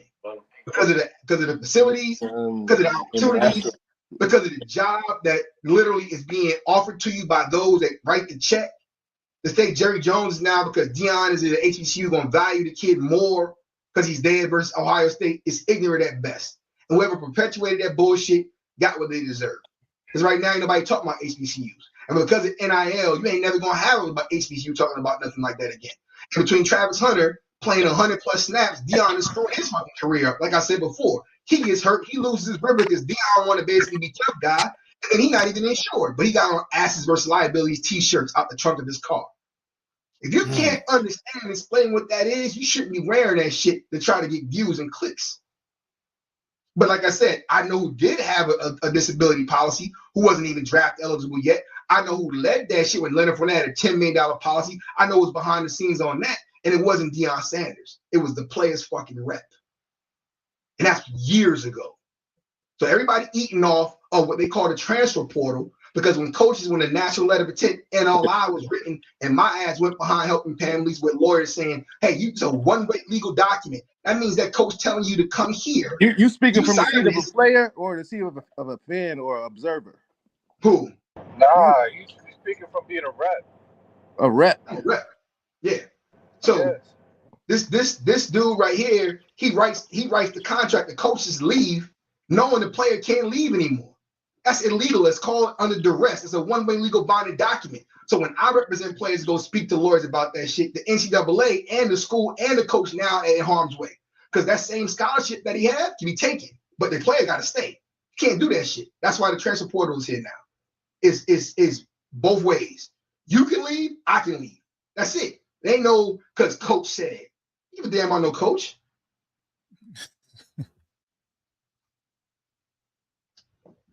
So the NIL thing, the Texas A&M, that's what they did. They wanted to buy their way to become who they wanted to become. And a lot of those players weren't developed. They wasn't coming together as a team. They was coming together as a group of people to get a bunch of people, put more money in the Texas A&M. That's why I said you don't need no collective put money. You can give me the money directly. I can pay taxes. I can get an LLC. I can create my corporation. I don't need to sit there and have 5 or 6 people sitting there pimping me out. But again, it's a level of understanding the business that people got to become accustomed to. Stop just sitting there acting like they know and understand and is talking about this shit. This is economic freedom in America. Like I said before, I don't care, honestly, who like it, who don't like it. Because I got shit right here in front of me that I'm looking at that says, you know what, I'm qualified to speak on what I speak of. Ain't no opinions about this shit. Like, when you find somebody else to say they did what I did, then I'll listen to you. Outside of that, I'm going to keep moving this shit forward. Because ain't nobody supporting me in the first place. So I don't need them to support me now. I'll just keep doing what's necessary. But it's a level of respect for myself to sit there and sit back and act like we all on the same level that they went through what I went through. Because they did. And I did it for people like Ahmad and myself, who's a great analyst, a great journalist, who does shit the right way, no shortcuts and shit. So again, I get offended when I see dudes like Cam Newton, who just basically want to turn around and be the new Shaka and Jabba. Like, you need to move a mind first. I'm dead ass serious. And why I say that? Because I'm talking about context of what's real versus just trying to get a sound bite. This shit is trash. Let me tell you about Cam Newton real quick, because I was with him at the airport in DC way back when everybody doing now, telling the old stories. Cam and Mace and everyone. Let me tell you a old story. So this nigga right here went from the #1 overall recruit, pick from Blinn. His daddy selling him like hotcakes and shit from the Waffle House back in the day. To now all of a sudden talking about how he knows that. #1 this, #1 that. Great. Bottom line is in DC, with one of his, because I give him, he did a podcast talking about somebody baby mamas or baby daddies and this dude Easy or Dez, whatever his name is, the country boy, whatever. I'm like, hold on, bro. You was at the airport at 5 a.m. the red eye as I'm going to work on a plane that was about the size of him, because I'm a little shorter than him, like 6'2" or 6'1", whatever. You got your first baby mama stripper at the back of the plane with me and these 5 little kids. 5, not a bunch of them. It's 5 a.m. 5 little kids. Can I get your hand autographs? This nigga wearing his Beats by Dre. Couldn't even take the time. He was looking the other way. Nigga, you're the only one here looking like a tree. Give these kids 5 minutes of your time. I seen you in action. But then you go out there and go on your little podcast or whatever, you run around, you're doing a youth football thing. And you want to say, oh yeah, throw footballs with kids. And one kid get mad at you, you start talking to him like he ain't this, he ain't that. I don't need that type of dude leading the next generation of athletes or kids like he's somebody who's ever did it. when I've been doing it, that's fuckboy shit. And as I said before, I'm gonna address all of them that way. And I promise you on everything, whether you put this out there live or not one of them gonna say nothing to me. Because they all they know. It's like the coaches in the school. It's like they know. Hey, say my name one time. That's all I need. Mm-hmm. That's But it. Finish. one more question for you. I know you're a big money guy as well too. And that's one thing you always stress to us, especially you always say, "Hey man, Now y'all follow keep the going. money." Can you hear me? I can't Yeah, you good. Okay. So my question is, what are your thoughts on the whole Russ process and how it went down with Russ and Denver and the whole thing with Sean Payton? What's your opinion on that? It's football, it's sports, it's business, and it just came to the forefront of what happens and been happening in the history of time. Everybody in that played the sport got cursed out by their coach some type of way, shit that they didn't do. Everybody all of a sudden somehow got tongue lashed about something that ain't necessarily was their fault. But at the end of the day, like these dudes make a lot of money. So it goes back to being a professional. You want to say certain things a certain way, you can be mad at them, but if you don't have the ability to say, you know what, I'm not happy with Russ, I don't have the respect for him to say, you know what, I'm gonna address this as a man to you after the game, or I'm gonna go say whatever, and go then you get what you get. You get what you get. And so at the end of the day, I'm like, I'm not surprised because Sean Payton is Sean Payton. So at the end of the day, from Russell, he handled like a businessman, like whatever he played 11 games, he gotta make 142 million. Hey, you want to yell at me for 142 million? Cool. Like, I'm gonna go get my money somewhere else. So if Russ did it the other way around, like any other employee, he'd be looking crazy, but he's not. That's corporate America. So once again, I'm speaking on facts. I've been in the room. I understand how they do it, and I know what they're gonna say and what they're gonna do. And I've told people in the past how to go about it. And so, like I said, all the type of podcasts sitting there going back and forth, and like we're not on the same level. So, like I said again, this scenario where it ain't my thoughts about it is like if just like you said, Sean Payton, if you do that in college now as an employee, quote unquote, a player, an employee could turn around and file some type of grievances or say something like, "Oh, what did he do?" That's why the NFLPA and the NFL got involved, because now you're affecting his contract as an employee, and you basically now a subject for all types of other situations. So Russ is smart because you don't ever know what happened behind the scene, because between the NFL and the PA, they can cut Russ a check for like another double figure that you ain't even gonna hear about. It is gonna be from there, and what he get yelled at. Russ said, "Man, I was just not happy about that. Whatever. He making his money, so Sean Payton gonna pay the price for that. Then the Broncos gonna pay the price for that. So like I said again, I ain't on it now. Where like I said again, they two grown men. He said what he said. They gotta live with the consequences of his actions. I ain't got no thoughts one way or another. I'm getting past all of that. I'm gonna pass everybody's opinion. I don't care if nobody like me. I don't like y'all. Fuck it. Be real about it. Ain't nobody put money in my pocket. Ain't nobody basically supporting me doing what I'm doing. Nobody believed it can be done, but I'm just making it clear. Players getting paid now because of me. And you find somebody say it's because of them, bring them on here, and I'll flame their ass too, because they ain't did shit. They just collected. And that's where I'm gonna start taking my platform. And that's where people talk about all the time, like, well, why don't you go on podcasts? I'm like, I'm not like everybody else. I actually review contracts. I actually look at shit. I actually recruit. I actually develop people. I ain't got time to be sitting there going back and forth with nobody putting money in my pocket. So at the end of the day, it's like a lot of people not gonna like me. A lot of people may like me. Some people may respect me. Some may don't. I'm good with it. I'm good with it all. White, black, yellow, and green. I'm speaking from my experiences, what I know about the truth of this whole situation, how it got here. If somebody sees this podcast and want to actually have an opportunity to move it forward and get money, business together, I'm using my platform to do it. But like I said, at the end of the day, that's what this is all about. But again, I always come on your show, Hawk, to say timestamp. Use that word, timestamp. Yep. Because you, as a journalist, and you, as someone that's reputable in the space, you can run down all stuff that I said over the years first and only, and watched it happen. And they're like, damn, why, like, what's going on? And that's the point, because the rest of them other people like ESPN, they got me. I've been on it like twice. They won't bring me back. I kind of crippled them in the sense of I used their words, they had me on, and that shit back on. In conclusion, What's the conclusion? Shut up, BZ. What you say, Sean? I said, in conclusion, what's the conclusion of the conversation? Sports is all business. Yeah. No, I all across the board. Yeah, for sure.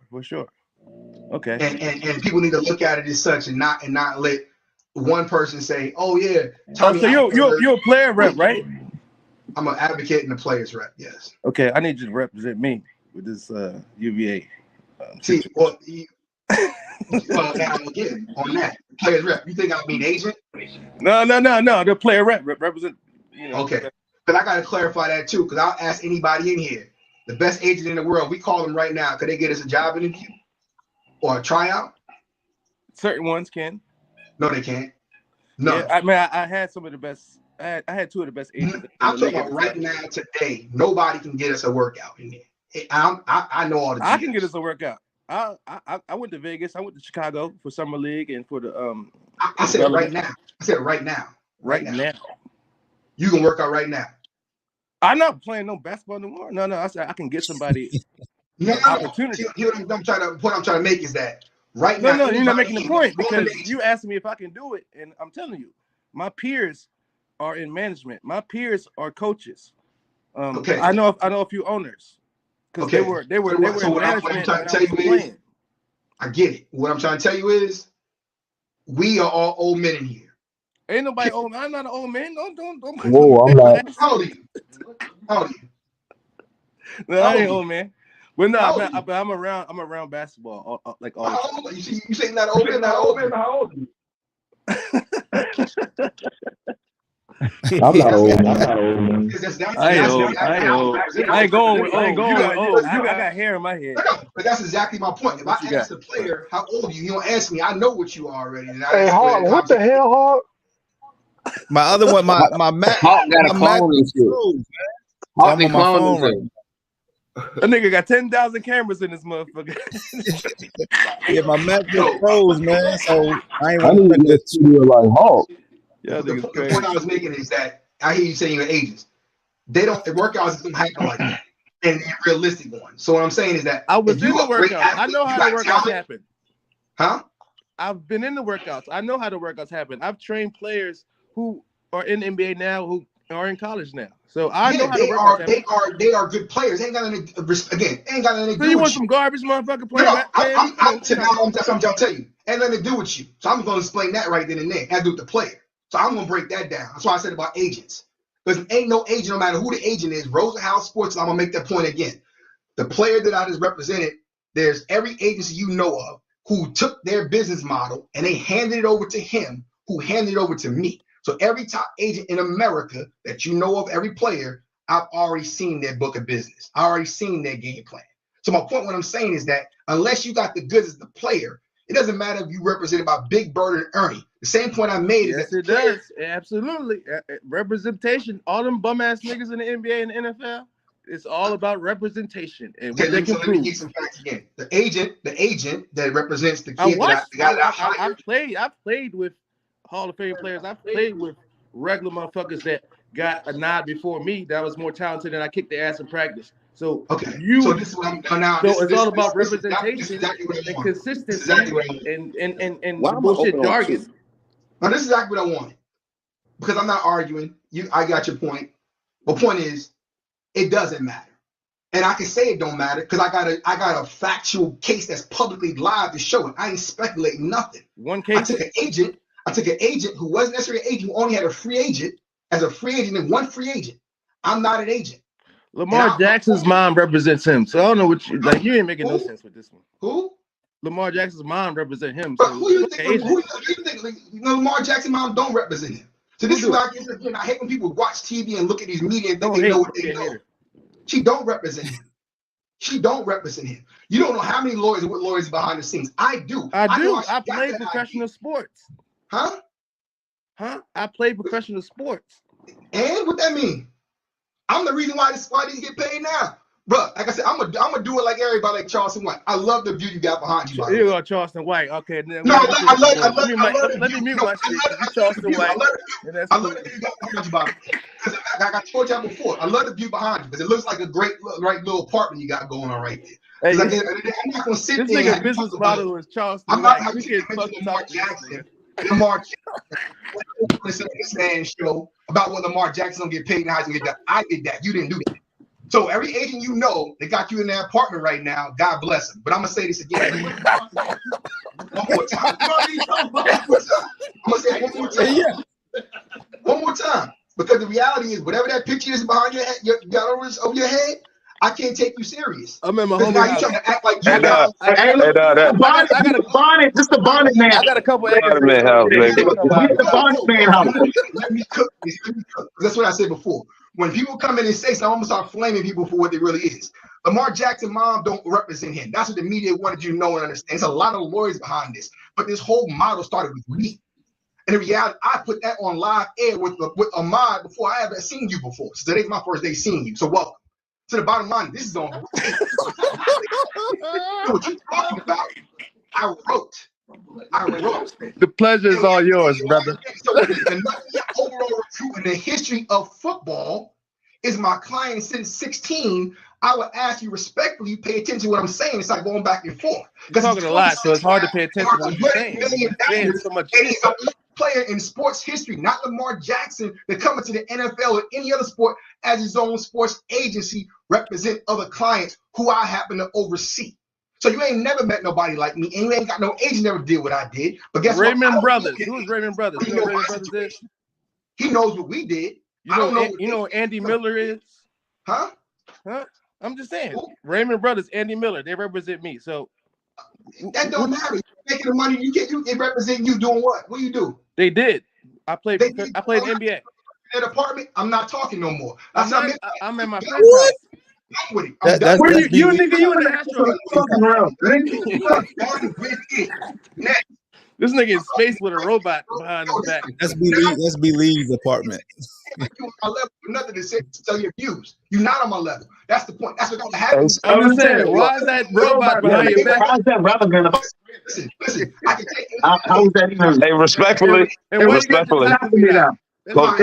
Hold on, respectfully. This is my career, and I'm just a regular Negro living. And they into my crib. That's it.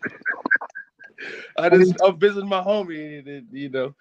But you in the astral realm. That's the everybody going. I'm not joking. That's the point. Everybody thinking you mentioning stuff that you don't know. Don't take it too seriously, man. Anyway. I'm not. No, it's serious because players are getting paid because of me. It's very serious. That's why I said it ain't no joke. So why isn't it that more people are talking about him? Why are they talking about what? Why aren't they talking about you? Because that's the point. They don't want this. Because that's the point. No, that's not the point. It has to be some type of, you know what I mean? Like, because if you did start it, that's dope. Oh, he gonna change his background.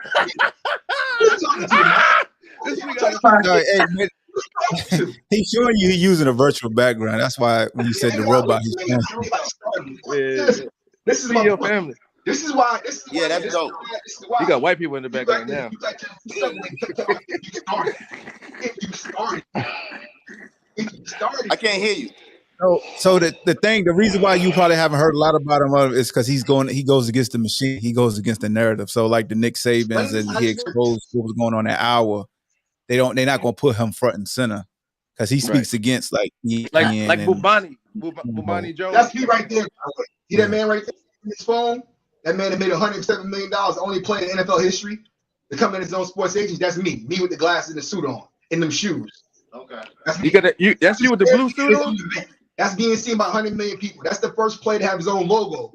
Hey, side note, I know you're a Southern cat because you pointed out your shoes. That's me right there. Yeah, that's me right there.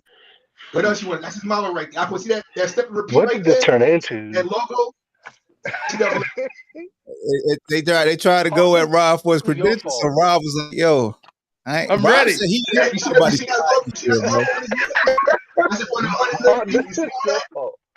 I'm allowing Rob to say true to what he said. Rob said he didn't give a fuck who it was. He frying a motherfucker to come at him this year. Hold on. Let that play. Respect. He's still going. Y'all done fucked up. Hold on, let me give you your own goddamn screen. Y'all done fucked up, man. Yeah. Nigga fucked up, right? 4 years, 107, $34.6 million Oh, he signing gonna put his bonus. resume up and all that. Rashawn Gary, man. I'm about to Salute. get my resume ready for this nigga. This nigga got me fucked up too. You better make And sure not to you can mention, do a slideshow. that 107, at 34.6, that's the 11th highest signing bonus history of the NFL. As I said before, my young man got in here talking. He never made a Pro Bowl. Don't tell he never made a Pro Bowl. Don't got 10 sacks and you're making 107 million. And I'm not really who you the guy name you mentioned means nothing to me. Absolutely not. Mm. I built all this shit. I could build your Mm. shit and then take Woo. it back and then sell it back to you. This is what I do. Like I said, ain't no more sitting there pretending we all on the same level. Nothing. How much you charging? I built a You cabinet can't afford it. fucking with goddamn pie, performance, image, and exposure. I teach you how to build brands. I started this shit. None of this shit's for games. I was doing QR codes before the pandemic even started. I offer professional development, teaching you what NIL is, because I'm the one that built this shit. So again, I know I'm passionate right now. It's not personal to you. I'm gonna try to tell you what I went through in this industry to get it to this point. Right. And I'm not interested in sitting there arguing nobody about nothing I did anymore. Because the bottom line is, without me, this shit ain't happening. And it ain't, I sacrifice for a lot of people. So when you throw your guy name out there like that, I can say with respectfully or disrespectfully, he ain't never did shit I did. You did a lot better off being represented by us without being named. And you can tell him I said it and tell him who the fuck, because like, it don't even matter. It Hey, don't. we got a joint that we always say. It Hey, don't they matter. just slicing you up right now. Oh, he know, but he trying to make sure if somebody came in late that they're good. Like he ain't standing for this shit. Listen, man. I ain't talking. I build shit. You know what I'm saying? Hey, listen. I teach you how to do this. I'm going to get your motherfucking number, nigga, and I need your help. You get some paint on that ball right now. Pick a hex code. Hey. I ain't gonna go to Home DNA Depot. code twerk. I'm gonna show you how Rookie to do it. mistake. I'm gonna show you what the secondary color looks like. That nigga Rookie grind this mistake. shit right up. Y'all better recognize. You come at the players rough. He gonna have bullets in the gun. I'm gonna teach you. I'm gonna teach you all this shit. Because you know what? Ain't getting it from nobody else. So that whole shit about representation, all they ain't did nothing. All they do selling each other for fucking dollars to the cent, penny to the dollar. You're right. That's how they did me. You're right. I ain't gonna fuck it. You got me. So Look at shot. Them niggas they traded me 6 goddamn players, times. man. Y'all right there. I end up in Spain and Belgium and shit, man. Hey, Sean, you know how to get representation. My church presentation was trash. You're right. Hey, that presentation costs more than I ain't a bitch ass nigga. That presentation costs more. My agents fucking suck. That's called this thing right here. I got this computer. I got this shit. You got an open window in the fan. I ain't arguing with you, bro. I ain't even doing it. I'm at my man house. The nigga with the bonnet on his top. Let me give a score update for everybody. Score update to interrupt this score update because the games are playing right now. And Czar is ducking wreck. Right now, the hey, Eagles. why we not talking about that UVA game? Hold on, the Eagles winning 20-6. Hold on. I get there. Hold on. 20-6, the Eagles. And then we got the Ravens. They beat the Dolphins 21-13. The Bills up 20-14. The Bears up 21-7 over the Falcons. The Colts beating the Raiders 14-3. Jaguars up 9-0 over the Panthers. My bad, Shake. Texans winning 20-0 over the Titans. 7-7. Rams, Giants, Saints. Oh, what's that? They getting their ass whooped. 14-0 Saints. Yeah. And then the 49ers. Too, by the way. Sanders. Let me see how many interceptions Sam Howell got. They dropped one. They ain't got nothing yet. But it's lied to me. I don't have a damn interception yet, bro. I'm glad I didn't bet with you. Hey, look, the 49ers defense dropped 2 of them. It's not my fault. But we still got a whole other half, bro. We got a whole other half. It's coming. Yeah, they dropped 2 in the bread basket, too. Drop the turkey money. Oh, man. So Cooper Kupp just scored. Cooper Kupp just scored. Salute to Cooper Kupp. Hey, yeah. Hey, Hawk, I got a question for you. Okay. And I don't know how far back you remember, but we all went up against North Carolina. What are the things that you saw from Drake May to expose that game because we were looking at tape on Drake Mason, because folks are trying to kind of build him up, but there's like a lot of flaws Drake had. I was wondering if you had seen some of those same type of flaws, because it's like they're trying to boost him up, and maybe he's like the #1 guy. And I'm like, what are y'all seeing? Because just from you can have all the numbers in the world, but just from the basics and some of the standpoints where he does, it's like going to the next level. It's going to look different, man. So I just want Yeah. to know what y'all saw like for y'all scouting compared to what we saw. I'll tell you what me because What I thought as far as with Drake, the 2 years like scouting him and doing pregame and postgame, he wants to push the ball down the field. So you could play umbrella coverage. You play cover 4 and just keep everything in front, and he could get impatient. And I don't know if that's a scheme or if that's him. But the reason why we beat them this year is just because they wanted to keep pushing the ball down the field. That sound like Josh Allen. Yeah. So they get he want to take shots. We saw The hell is that? He got happy feet too, man. And I don't know what that was. What the fuck? This motherfucking That's my dog, man. That's my dog. Oh, And I mean, okay. Oh. I'm the dog too. So y'all just low. Y'all niggas talking about apartments and shit. Nigga. I just want to let you know the players rep out here got a slideshow for y'all ass. Don't I like y'all see a slideshow out here showing y'all what he do, goddamn. Yeah, see a slideshow. You know what I Yeah. mean? Can we address this game? UVA basketball. Which game? Shit, man? I ain't watched that shit. What happened? Brandon. Which one? Awful. Man, these niggas can't score at all. Sean, that's what you want to do? You want to just destroy basketball? No, I'm saying we're not going to sucker though. You know what I mean? Like, these niggas cannot score, bro. That methodical shit. Like, so now, like, if you have a tradition of basketball and you got guys coming in 2, 3, 4 years, but now niggas is transferring and you got motherfuckers transferring in, transferring out, and you trying to run the same shit. Ain't nobody scared of you motherfuckers. They not scared of them niggas. So they and then these young dudes that's hungry or other teams is dicing them motherfuckers up, because that shit don't really work. You know what I'm saying? When you see motherfuckers that you know you better than on the other side, especially when you're at home, I mean, you come in and just be like, I can't wait to see these motherfuckers. Like, I'm ranked in the top 25. I'm gonna dice y'all motherfuckers out. Like, that's just my mentality on it. And it's like, so what happened yesterday? I feel like they're not developing these kids' skills. They're just keeping them in their system, but the system don't work if you don't have time for the culture to grow. If everybody's transferring, transferring in and transferring out, there's nothing. So you're saying his offensive scheme is gonna be a hindrance because with the transfer portal, guys gonna be in and out. And they understand it. Like the Kyle Guy and Ty Jerome, they understood it from the beginning. So they were able to, do that shit for, years and learn it. Yep. But Simba, get the fuck out of here. No, what I'm saying, like, you can't just bring some new niggas in here and just be like, all right, you got to pass the ball here. Oh, that was all right there. My bad, Zar. Huh? I wasted all my so energy, this dog. is the game that you I ain't got no more for y'all. So Zar, you said you wanted to ask Robert. I mean, the players rep something. He's the players rep. Don't say his fucking name. Players rep. Oh, let me turn my camera sideways. Yeah, do that. That ignorant shit. I thought I touched your ass. Have to look in the camera. What is going on? Nobody wants to see no shit. I'm getting soon as I get you on the cam, I'm getting phone calls. Put your eyes between the cameras, are. This Hey, is different. You my favorite. Oh shit! The 4 is back in the building. God Show damn me the money. Robert T. Green, what's going on, brother? Happy holiday season, but I ain't your favorite. Don't call me your favorite. That's bullshit. No, you my besides Jerry Maguire.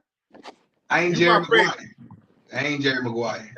Jerry Maguire. You trying to say he a character? Trying to say he a character? Bro, I don't know those sports agents besides Drew Rosenhaus. He's not an agent. Jerry Maguire and Robert T. Green. That's all I know. He's not an agent. He's not an agent. I'm sorry, wealth management. All of the above.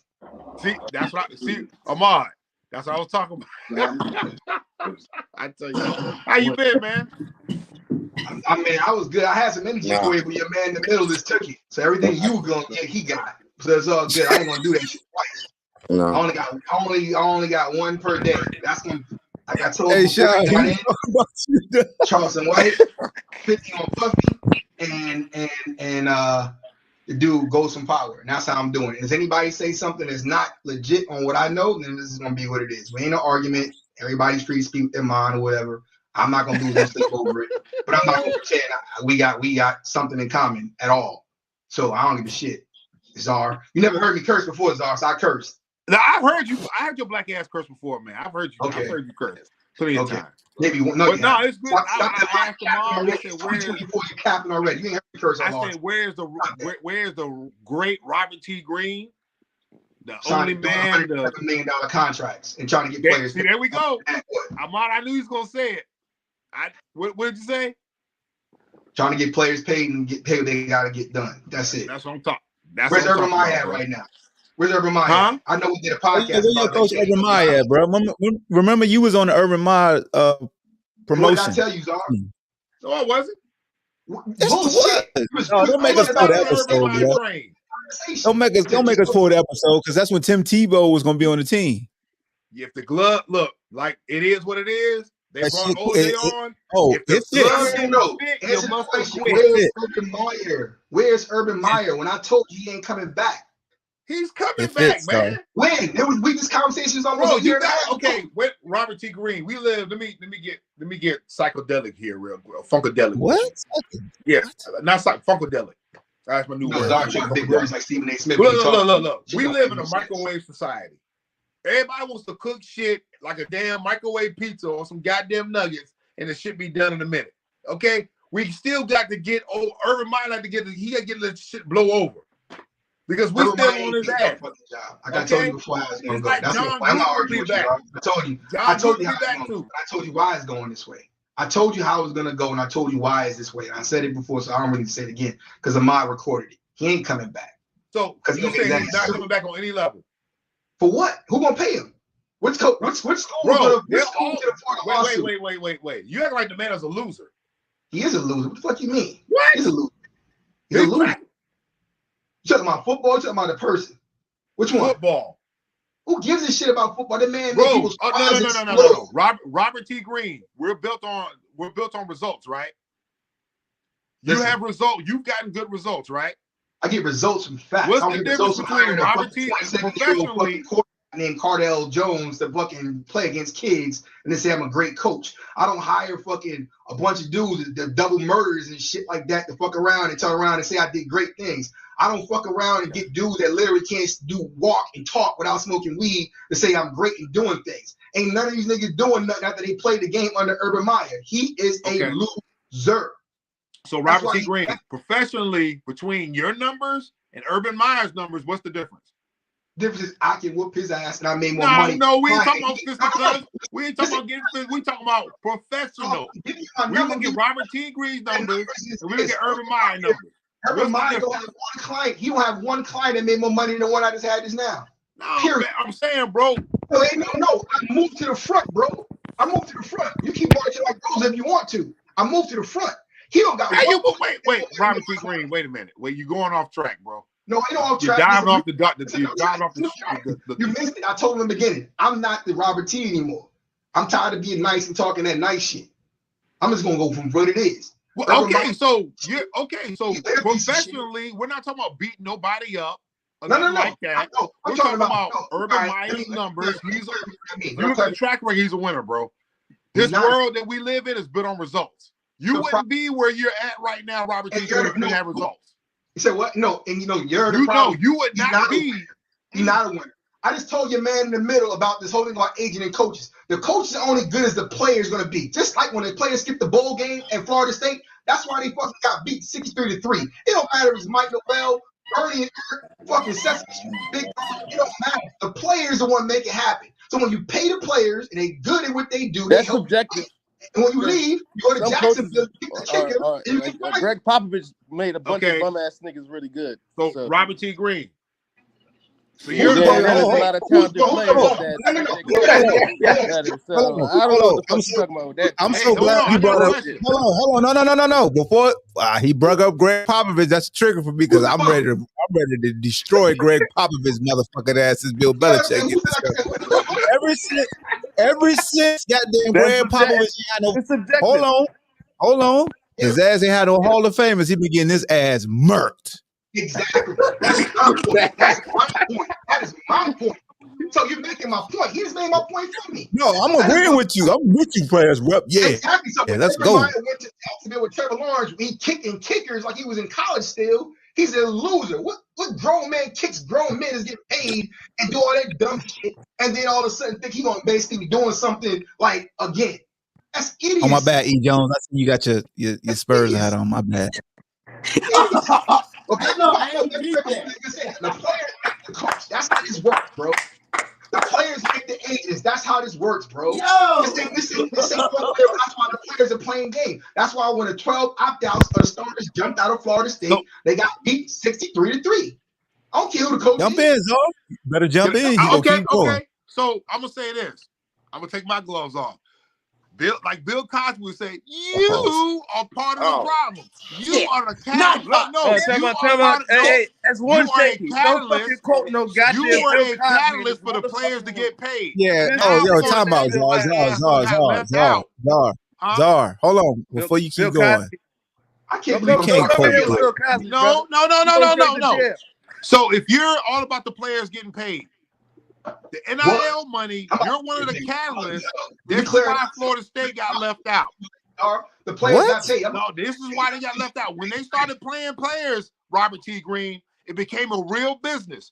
The money hand over fist used to be behind the back. Now it's in your face. So when you have money, wait. When you have money, I'm about to school you, Robert T. Green. When you got money being traded in the face, you got a lot of businesses and entities involved.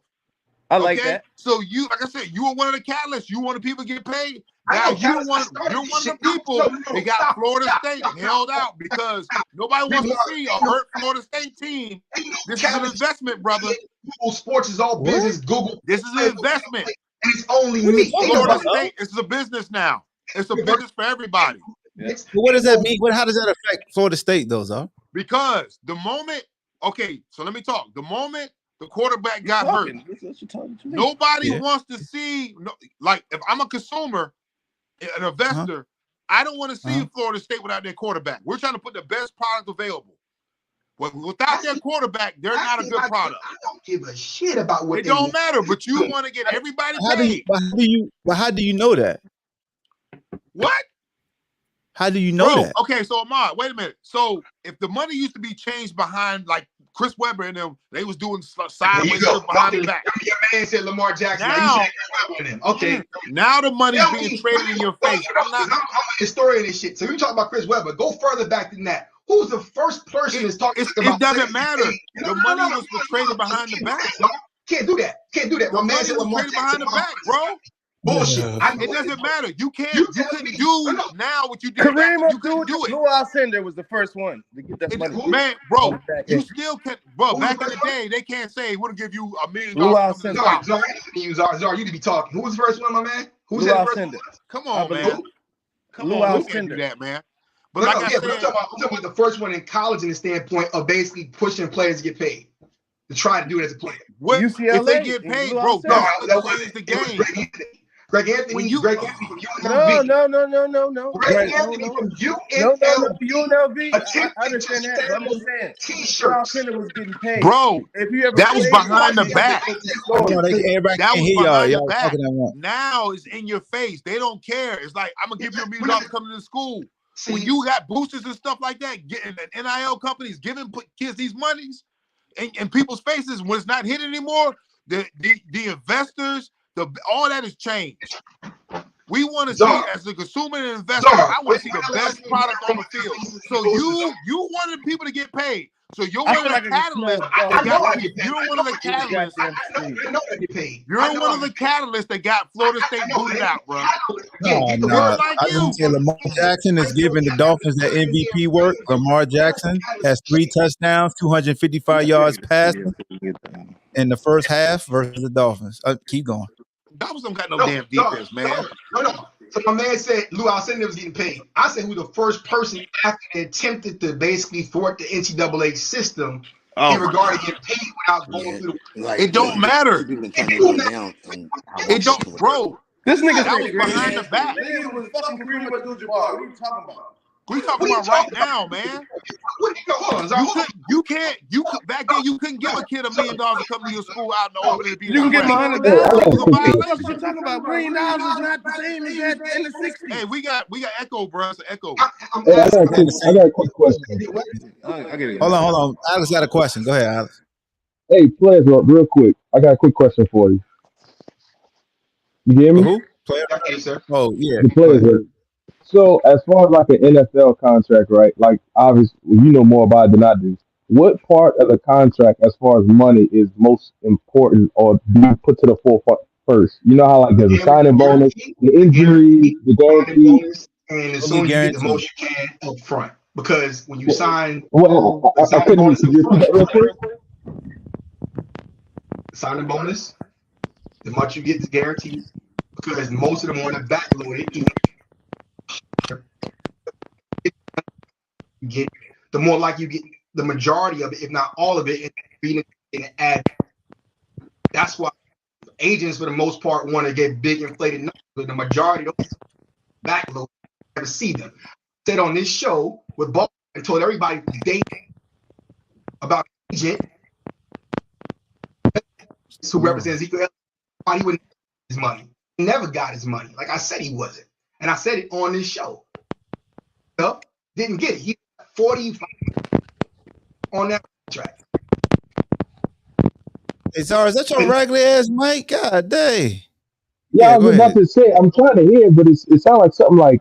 That's not my mic, bro. It ain't my mic because I got way too much money. It was when I muted you. It stopped, bro. Go ahead.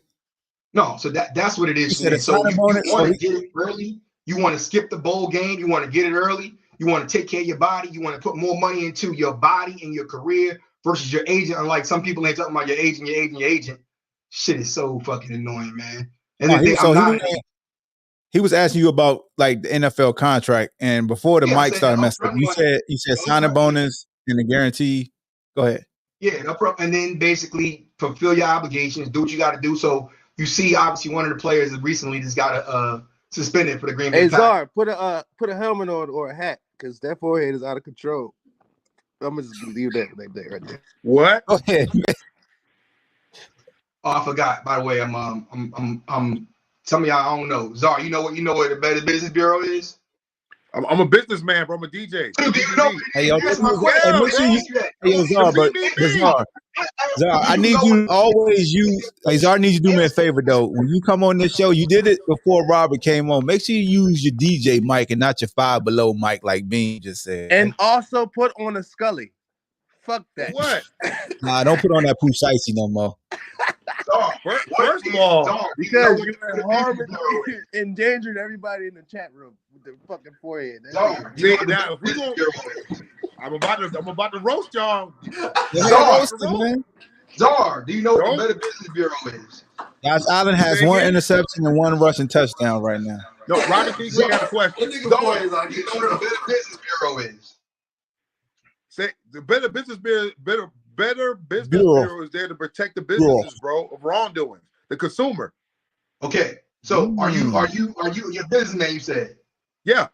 Are you credited by the Better Business Bureau? Yes, I am. Where's your thing at? What's your rating? I haven't looked at it in a while, bro. Well, then you don't know what you are, because you got to pay. Let me explain something to you. I don't have complaints from my consumers about the business. Hey, Czar, let me ask you a question. Czar, if I could jump in, can you tell us the name? We can look it up right now. We can watch it together. I'm accredited by the state of Florida, all that stuff, bro. We read it together, though? I don't have complaints. Can we see? What's the name, Czar? What's the name? Oh, World Sound Media, LLC.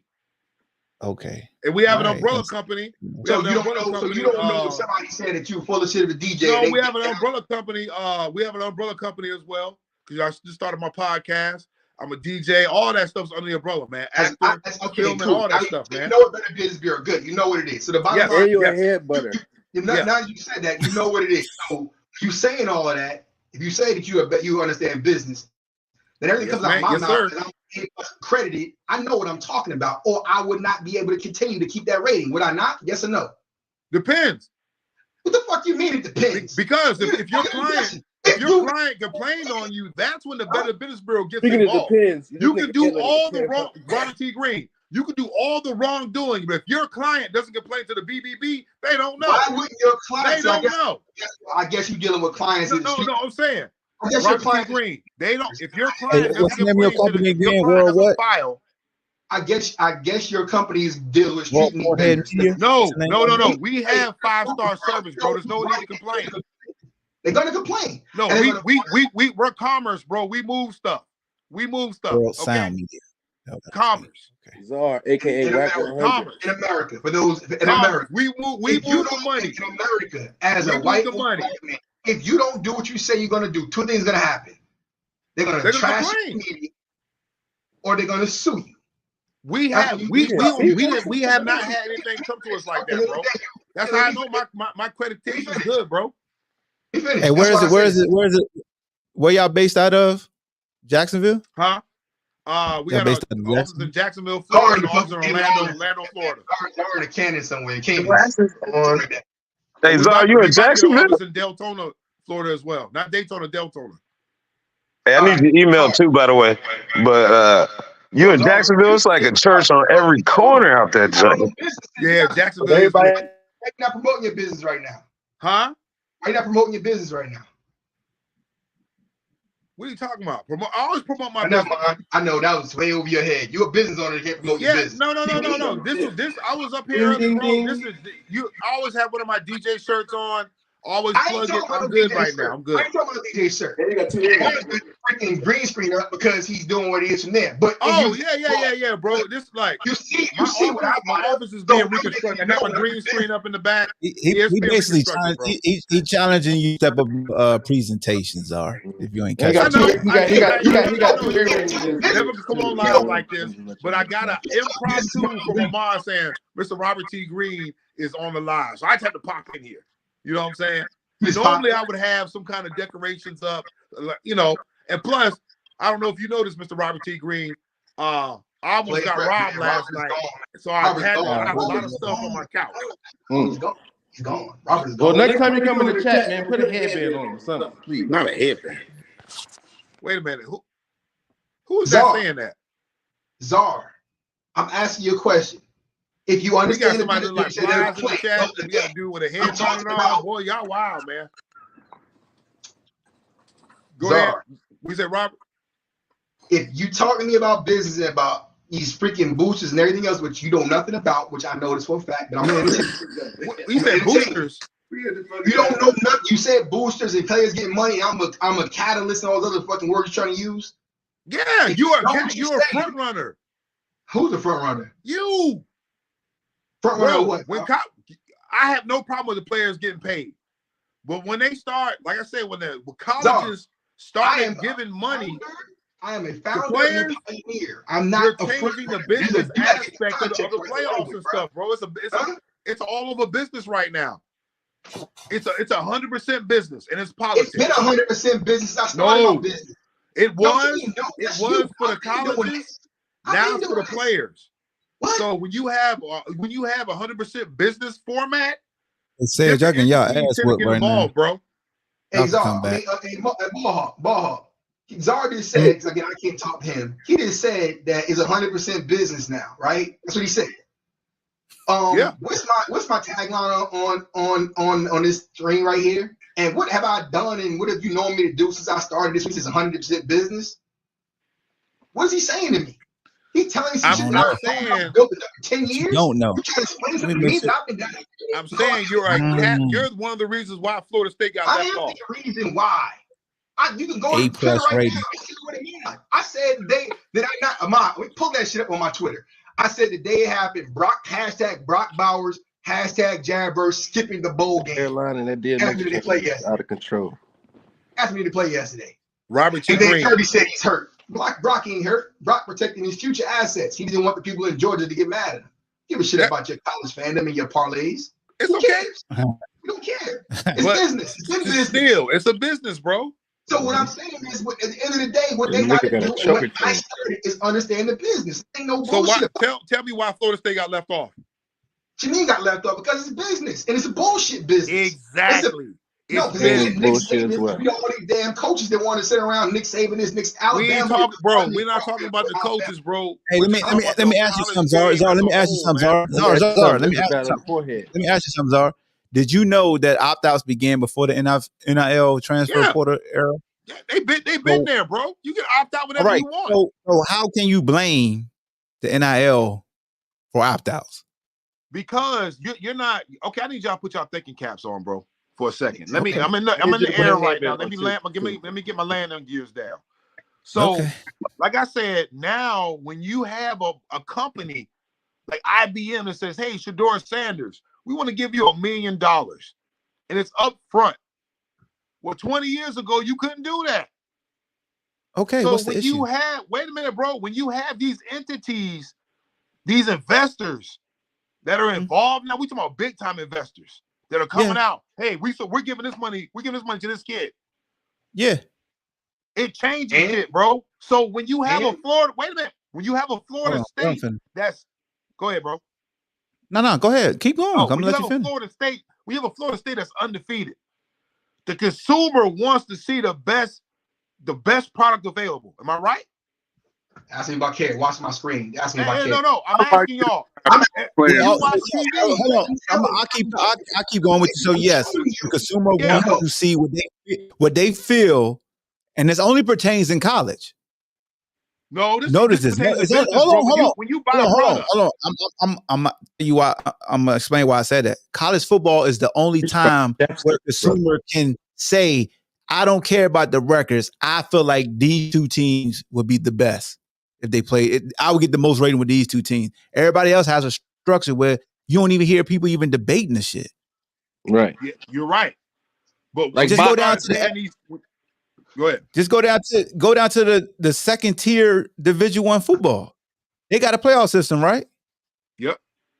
You hear anybody ever bitching about teams getting left off or who ain't in the championship? Because the money's different down there. Ahmad. It's a structure. We got March Madness in basketball, right? Mm-hmm. You ever heard anybody bitching that somebody got left off because they got to go through a tournament, like their tournament? If they got the at-large, if they don't, they know they got to win that conference tournament, right? They get in. Bitching about the rankings in the tournament. But as far as somebody just win, like, so you win all your games in a Power 5 conference, and somebody can say, "Hey, your best player got hurt. Nah, you don't deserve to go no more." Even though the product on the field has demonstrated you deserve to be there. Without a shadow of a doubt. You deserve to be there. But like I said, the moment they started giving this NIL money and these investors, it became political. Zar, this was happening. You finally see what I'm talking about. Can I play that video? Can I play that video? It's not talking. It'll take a minute. It'll take less. Pointing at his eyebrow. Pointing at that big ass forehead. I just want to share this. Yeah, go ahead. Yeah, go ahead. But I just want to tell Zar that this was going on before the NIL. Zar not understand what I'm trying to say and what I said I was doing. I don't even care. I'm gonna play this real quick because at the end of the day, your arguments make no sense and it's not gonna make any sense anymore. I'm like, we're gonna have context of conversation. Let's have it. But if not, so again, they say, well, you didn't do shit, Robert. Why we never heard you? I get it. All right. So yeah, cool. I ain't this shit. Get him, Robert. Get him. This ain't no self-promo. No, it's a promo. Let me tell you how it's going to go. Everything I do set precedent. No fucking friends. Bruh, we talk. Ain't no kin to me. Hey, Rob, with all due respect, bro, we can't read that. Yeah, man. You can't read it? You can't see small. it? Yeah, it's small. All right, so no, what it's simply saying is answering this question about the NCAA. Slideshow. skipping bowl games. Man, hey, you can drop the link in the chat or something, bro, but we can't read that. I got you. So what point I was making is that it don't matter what the damn consumers want at this point. This whole industry was built off the backs of unpaid labor. We know Simply this. put. And no, you ain't this shit in this czar. Bro, we know this. We know this already. What you doing about it? You sold your kid to the highest bidder to go run around the dirt for 17 years to get fucking a couple helmet stickers on his head and shit and brain damage? Hey, that what you bro, Robert T. Green, we know the angle you're coming from. I'm saying no, this. No, you don't, Czar. No, you don't. Because at the same time, I'm talking about this shit. No, to his point, bro, I think we do, bro. Like, we understand you got a passion for that. Like, we all been through that. Like, we get it. Like, we understand what you're trying to do and where you're trying to go with it. I'm not doing it anymore. I'm saying from Czar's standpoint, he's trying to explain like what he thinks in this shit. And I'm saying it's the same thing. But them being paid, and then what they need to get paid is now understanding the business side of it. That is the only conversation that should be had right now behind this, because they're going to get robbed again digitally, as well as through their contracts, because that's how it was set up to do. So talking about is here the consumers, the players are still getting robbed. And that's we're not talking about the players, bro, getting robbed. What? If a player, bro, wait a minute, man. Let me take my gloves off. If a player is getting paid $1 million to come, you don't think that investor has some kind of power, some kind of sway? This is your fault. This is your fault, bro. This is your fault. You wanted the players to get paid. Now the shit is fucked up. You fucked your shit up. You was one of the catalysts. The shit's fucked up, and you're the reason why Florida State got left off. Absolutely. The motherfucking investors don't want to see a hurt-ass Florida State team. What? I don't want to see that shit because the same shit would happen yesterday. No, man, no. No. So here's the thing, Czar. Here's why you can't even use yesterday as example. Because even Georgia's head coach. They had sounds. Hold on, bro. Hold on. Okay. Even Georgia's head coach acknowledged that Florida State didn't have their best players. So that score isn't indicative of "I told you so." It's not. No one wanted to see the game though. How I looked at it, but I knew the outcome. Here's the same outcome. Czar, so you mean to tell me, Czar, that a team could go unbeaten no matter what? I put to you like this: if this shit happened to Alabama and they their quarterback got hurt, y'all gonna say y'all don't want to see Alabama no more because the quarterback got hurt? Possibly. All right, why is Alabama? So Alabama's the standard. Okay, like this is my thing. Alabama's the standard. Yes. I like Florida State. A lot of my favorite players came from Florida State. Ward Dunn, Peter Ward, Dion. But Florida State went against the ACC before the season started. They shot themselves in the foot at the ACC commission not campaigning for them when this was coming up for the bowl selection. So that hurt them trying to leave the ACC. So the ACC was not trying to defend them. That was a mistake when they would have doing that right there. Why is everybody talking about Alabama? Texas shouldn't be in here. They lost to Oklahoma. It should be Florida State and Alabama. It shouldn't be no Texas and Alabama.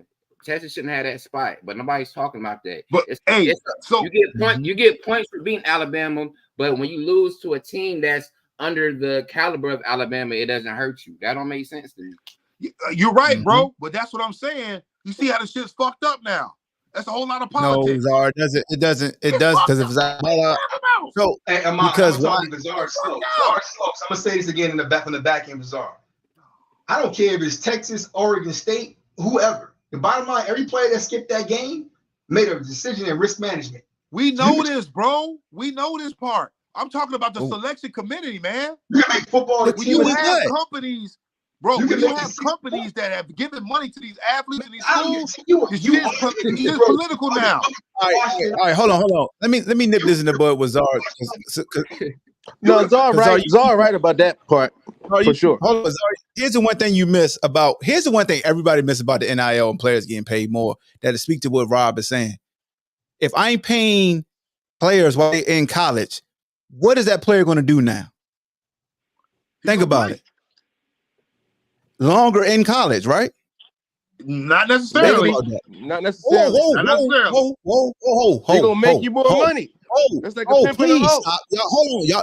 Before y'all fucking try to overtalk me, wait, because I got you motherfuckers right now.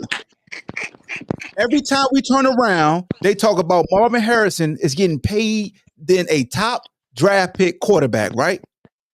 They talked about how Caleb Williams is getting paid more than Bryce, even though they won't tell the truth about that, but they say he getting paid more than Bryce. Am I lying, Shake? Your quarterback. Well, anyway, so if I'm getting paid more than a rookie quarterback or Brock Purdy, why the fuck did I go to the NFL where I get another year of that money? Right. It depends, bro. But you gotta produce. Shit. No. Ain't no clause in your contract saying you got to produce. I'm talking about guaranteed. Your image is your visibility, your brand, your likeness is going to generate that money. Revenue. All right. So what if the next year you lose? Huh? Bro. What if the next year you lose? You start losing and you start fucking up and turn the ball over and all types of shit like that. That's when you go ahead and leave. You know that money ain't gonna be there anymore, right? Wait, look. That's when they leave. So they're getting guaranteed. They're getting guaranteed checks. If you was a first rounder in the draft, you get a fully guaranteed first 4 years. Yep. No, that's if you are football. That's basketball. 18. That's if you like the first guaranteed. Yeah. After the 18th is not fully guaranteed. All right, my bad. It's all good. I know you're good. I know. Here's what I'm saying. Here's what I'm saying. If you all jokes aside, all children aside, if you listen to how people on these sports shows make it like the NIL is bad, the one thing they don't talk about because it will fuck up these narratives and really open everybody's eyes is for all these fans who used to get mad at the one and dones or any player leaving early. If a player has an option to leave early, they say, "Oh, he's not ready. He should come back." I would talk about our own fan base and guys that left early and they should have left early. But we know when guys leave early, it's because of financial gain. I need to go get this money. I got to take care of Big Mama and them. But if I'm in college and I can take care of Big Mama. You're supposed to leave early. You're supposed to get out as soon as you can. You go to get a job. Hold on. Because see, this is how I attack people when they use false narratives to try to dupe people. So if you mad about players leaving early because you say they money hungry, the NIL allows you to be money hungry and remain in college, and those same fans now get to watch that college player stay in school longer. Now you get to cheer for that player longer. You get to brag on your favorite college team longer. So is it you mad they leaving early for money, or you just mad because they getting money? Who's mad? You are, Zon. No. Look at you, Washington. I love the way y'all trying to pull an epiphany. No, y'all just trying to pull the wool over my eyes. Y'all just trying to pull it. I'm saying this is the reason why teams get left out. It's your fault. The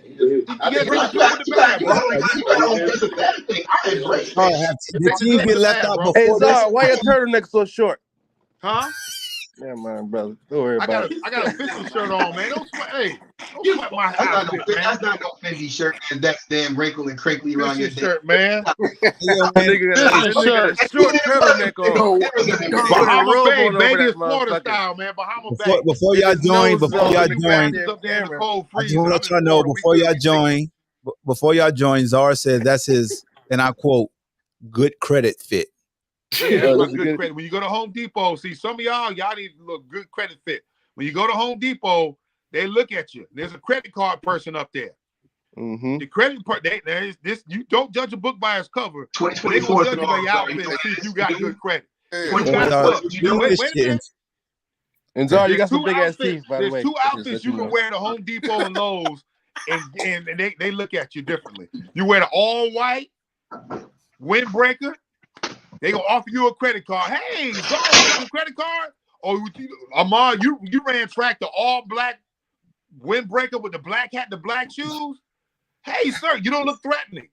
You coming in with your pants sagging and all this, smell like weed. They offer you no credit card. I'm just saying, it is the black father good credit outfit. Google it. You wear the MAGA hat too. Yeah, I got a question for you. You wear the MAGA hat. I put the Adidas hat on.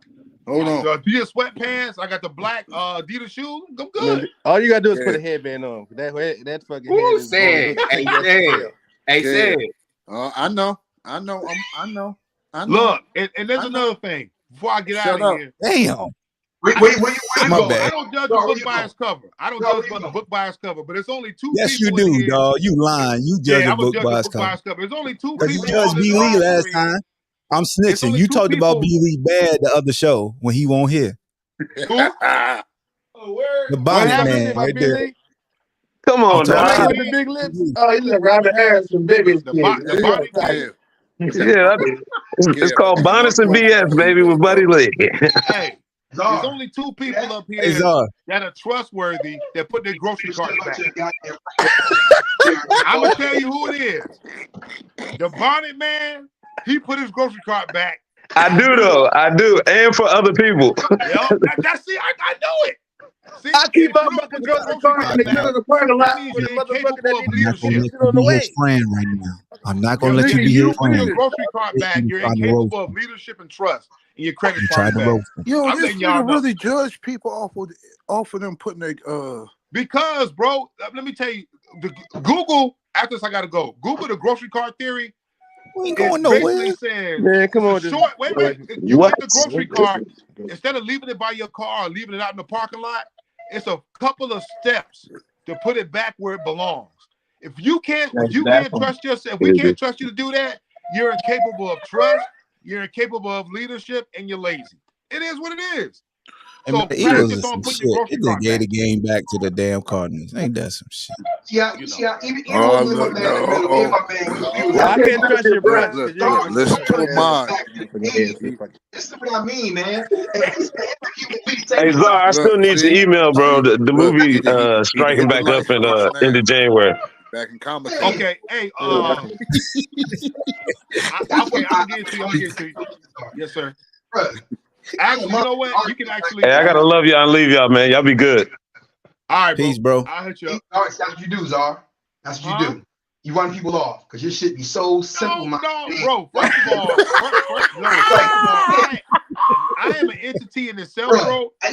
I'm going on stage to do some comedy. If Charleston White punk ass can get up and do comedy, I know I can do some goddamn comedy. Bro, So you ain't T.I. funny can do to it, I can Charleston do it. White, bro.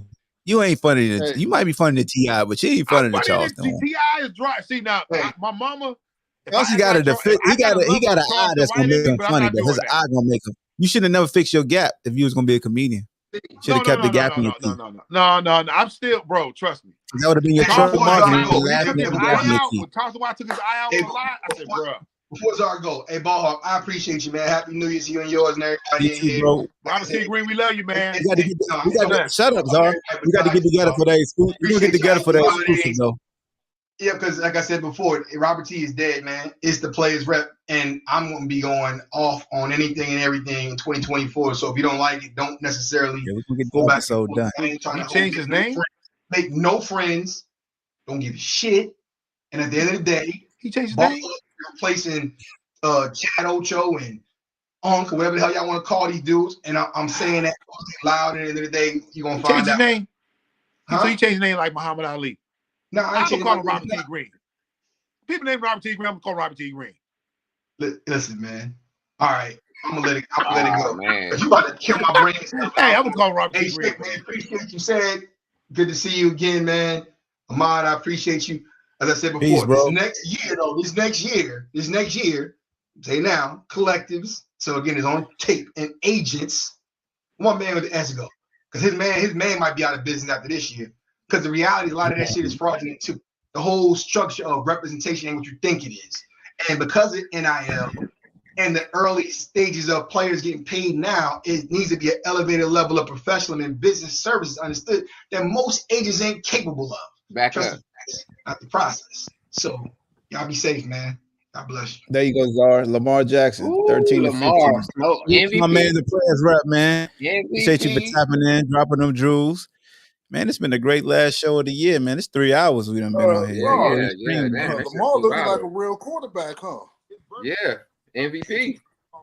Hey, your mic, dog. See, I told you it was your mic, bro. We can't hear you. It was your mic. You must got your thumb on. Oh no, I had my hand over the thing. That's what it. See, when I told you, your mic was yours. Like I said, his birth certificate say Robert T. Green. I'm gonna call him Robert T. Green. But if you want to be called the players rep or whatever, I'll call him the prayer. And they got the 2-point conversion too. Ain't that boy? Them What's the goddamn score? Eagles. Boy. It's 21 up now. They was up 21-3. What's the Might score with switch. the Ravens? The Ravens are 35-13 Ravens.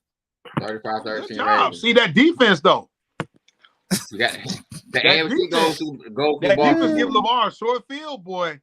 Lamar's 13 of 15, bro, for 265 and 4 touchdowns. You talking about You the said 13 defense? for 15? Yeah, we talking Yes. about defense, bro. 262. It was either some screen passes or a bunch of Oh, bombs. Zay Flowers got 2 catches for 100 Yeah, yards. Zay A receiver. Flowers So it was a Zay bomb or a Flowers. screen. Isaiah Likely a tight end. So Isaiah Likely a tight end. Isaiah He got Likely 2 a tight touchdowns. end, bro. He got 2 touchdowns. Look, Isaiah Yeah, he a Likely tight do end. got 2 Bro, it's either a touchdowns. tight end, Look. a bomb, or a screen. I have yet to see Lamar sit down and methodically He just moving it. He just and throw the moving ball. I know it's nasty work, man, but I'm just saying, bro. Yeah, it's nasty. It ain't nasty. Yeah. It's nasty. Yeah. But hey, fellas, I got to go, man. Ahmad, You ain't got nothing to do. No, I got things to do, man. I gotta. Yeah, I'm about to go wallow in my sorrows. All right, man. Hey, man. Ahmad. Y'all be easy. Yep. Happy New Year to y'all. Y'all be safe. Happy New Year, everybody, man. Yo, what up, man? All right, Shake. All right, man. Hey, what's the guy's name? Who? The contact for the I'm a Bleav. Yeah, Bleav. Okay. Yeah, he's on my Facebook, right? Yeah, he should be. If not, I could get y'all in the group. All right, appreciate it, bro. I'll see you later. Happy New Year, man. Bro. Happy New Year, bro. Peace to you. All right. I appreciate everybody joining in today, man. Stream for 3 hours for y'all. Last show of 2023. Appreciate everybody that's been supporting the show this year. Salute to Bleav Network.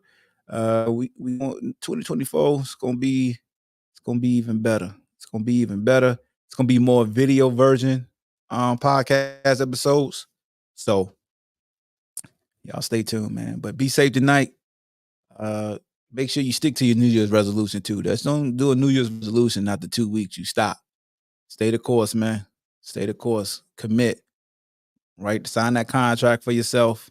Be great, man. The Ball Hawk Show. 2023 is done. Kobe year.